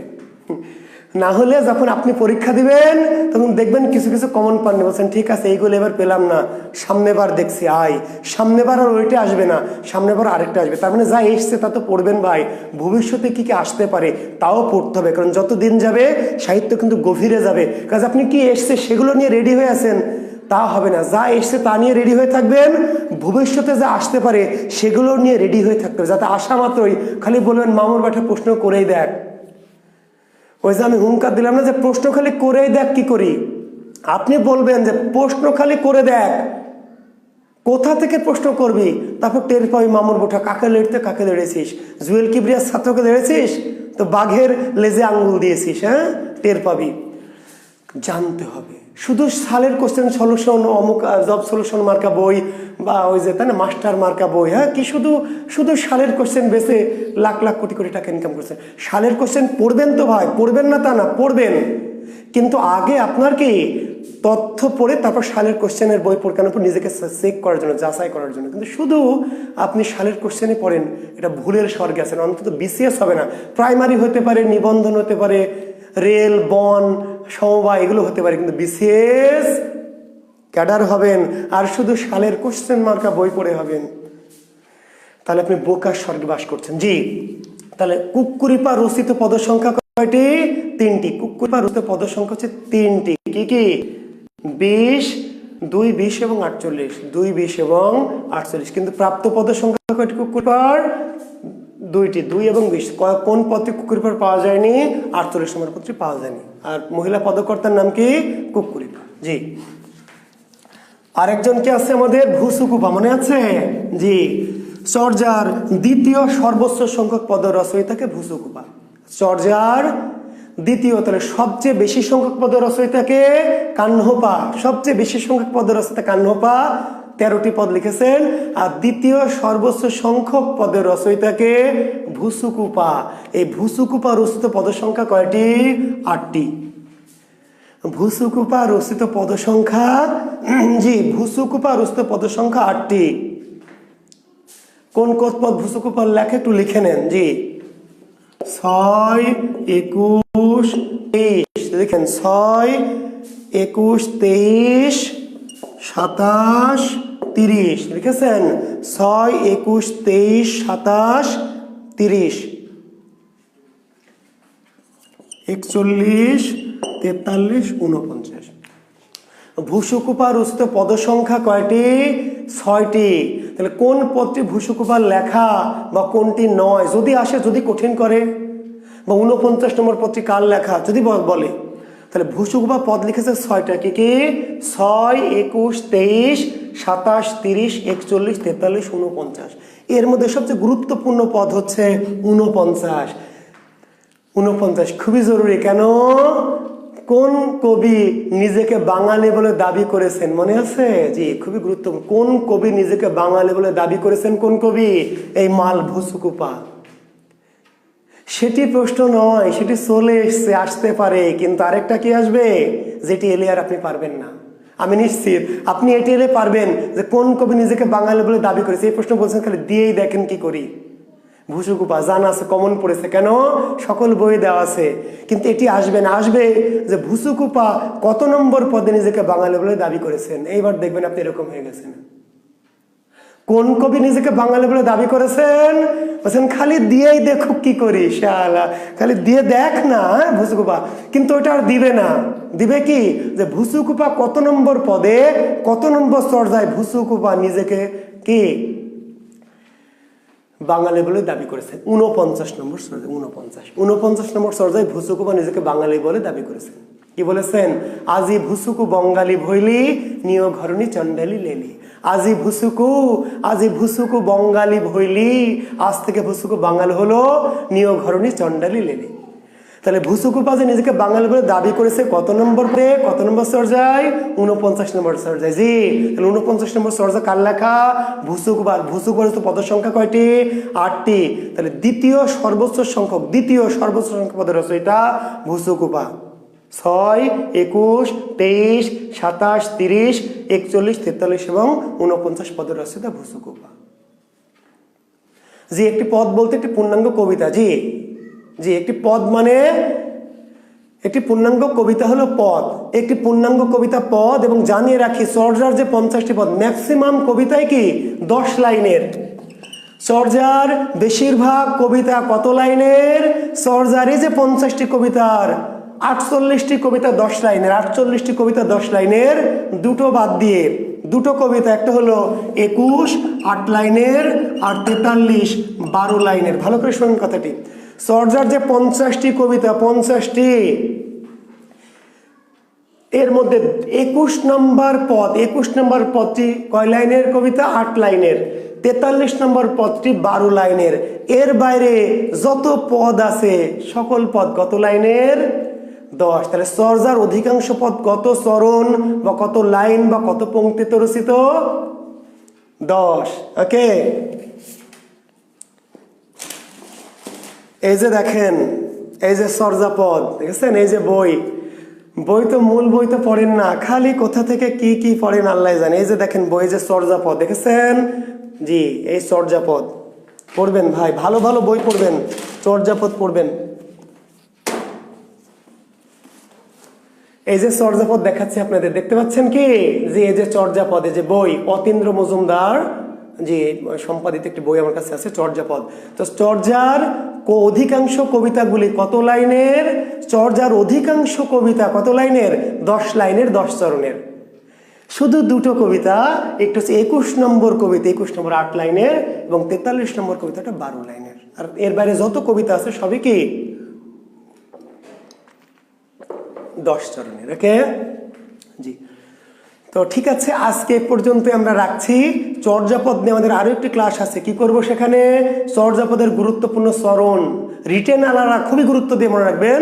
চর্যাপদের কি একটা প্রশ্ন হবে, দুটো লাইন তুলে দেবে, দুটো লাইন, কা তরু বড় পাঞ্চবি ডালো, চঞ্চল চিয়ে পৈঠে কালো, দিয়ে বলবে আধুনিক বাংলায় রূপান্তর করো। যারা রিটেন পরীক্ষা দেবেন, এই গ্রুপে আছেন বা জাকির বিসিএসে আছেন, চর্যাপদের 2-3টা লাইন তুলে দিবে, চরণ তুলে দিবে, দিয়ে কি বলবে? যে এই চর্যাপদের বাংলা আধুনিক বাংলায় রূপান্তর করো।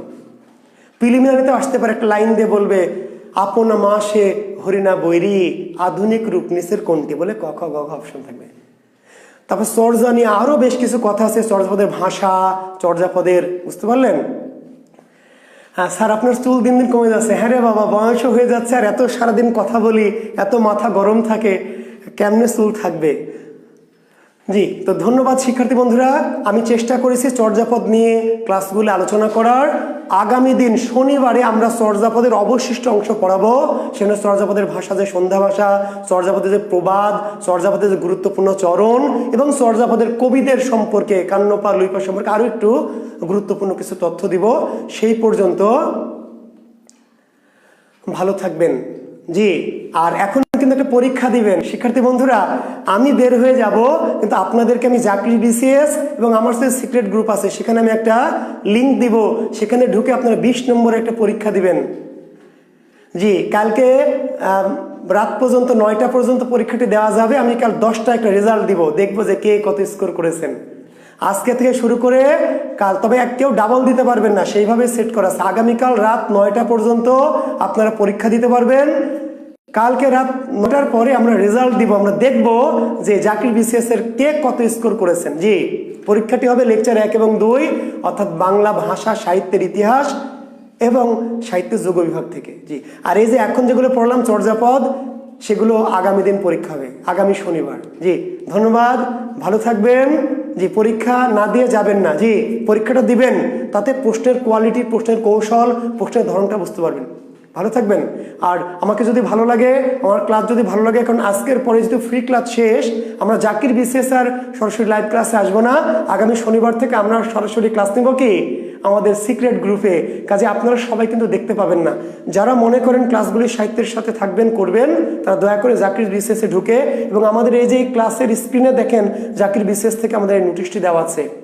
জি, তা আপনারা দয়া করে এই জাকির বিসিএসে ঢুকে আপনারা ভর্তি হয়ে আমার ক্লাসটি আগামী শনিবার থেকে আমাদের ক্লাস করতে পারবেন। জি, তো ভালো থাকবেন। হ্যাঁ, আর আমি আমার ফোন নাম্বারটা আমি এর আগেও দিয়েছি, আজকে আর একবার দিচ্ছি, 01712-337-554। এটি আমার পার্সোনাল নাম্বার। যদি কেউ বিশেষ প্রয়োজন মনে করেন বা কোনো বিষয় নিয়ে কোনো জিজ্ঞাসা থাকে, তাহলে করতে পারবেন। ঠিক আছে। আর আমার একটা বই আছে বাংলা কোষ, আমার নিজের লেখা একটি বই আছে বাংলা কোষ, যেখানে সাহিত্যের এই সমস্ত তথ্যগুলি আমার মতো করে আমি আলোচনা করেছি বা দিয়েছি। সেই বইটি বাংলা কোষ, জি, আমার লেখা বই। এই বইটি যদি আপনারা কেউ পেতে চান রাজশাহীর বাইরে যে কোনো জায়গা থেকে, তাহলে একটা আমাদের এজেন্ট আছে, এজেন্টের নাম্বারটা 01744727712। এই নাম্বারে ফোন করলে আমার লেখা বইটি হ্যান্ড নোট বাংলা কোষ সেটি পেয়ে যাবেন। জি, 017447277, এটা আমার নাম্বার, এটা আমাদের এজেন্টের নাম্বার, প্রকাশনা প্রতিষ্ঠানের নাম্বার। জি, এটি আপনারা যদি বইটি কালেক্ট করতে চান, অর্থাৎ আমার হ্যান্ড নোট, আমি যে তথ্যগুলো বলছি সেখানে এভাবে আছে। আর এটি আমার পার্সোনাল নাম্বার, যারা আপনারা জরুরি প্রয়োজন আমার সাথে কথা বলতে চান, তারা কথা বলবেন। আর জাকির বিসিএস এর সঙ্গে থাকবেন। জি, আমাদের ক্লাস করবেন। জি, ভালো থাকবেন, পরীক্ষা দিয়ে যাবেন সবাই। আমি এক্ষুনি লিঙ্ক দেবো, 2 মিনিটের মধ্যে এক্ষুনি লিঙ্ক দিব, সবাই পরীক্ষা দিয়ে বের হবেন 10-15 মিনিট। জি, ভালো থাকবেন, শুভরাত্রি, আল্লাহ হাফেজ।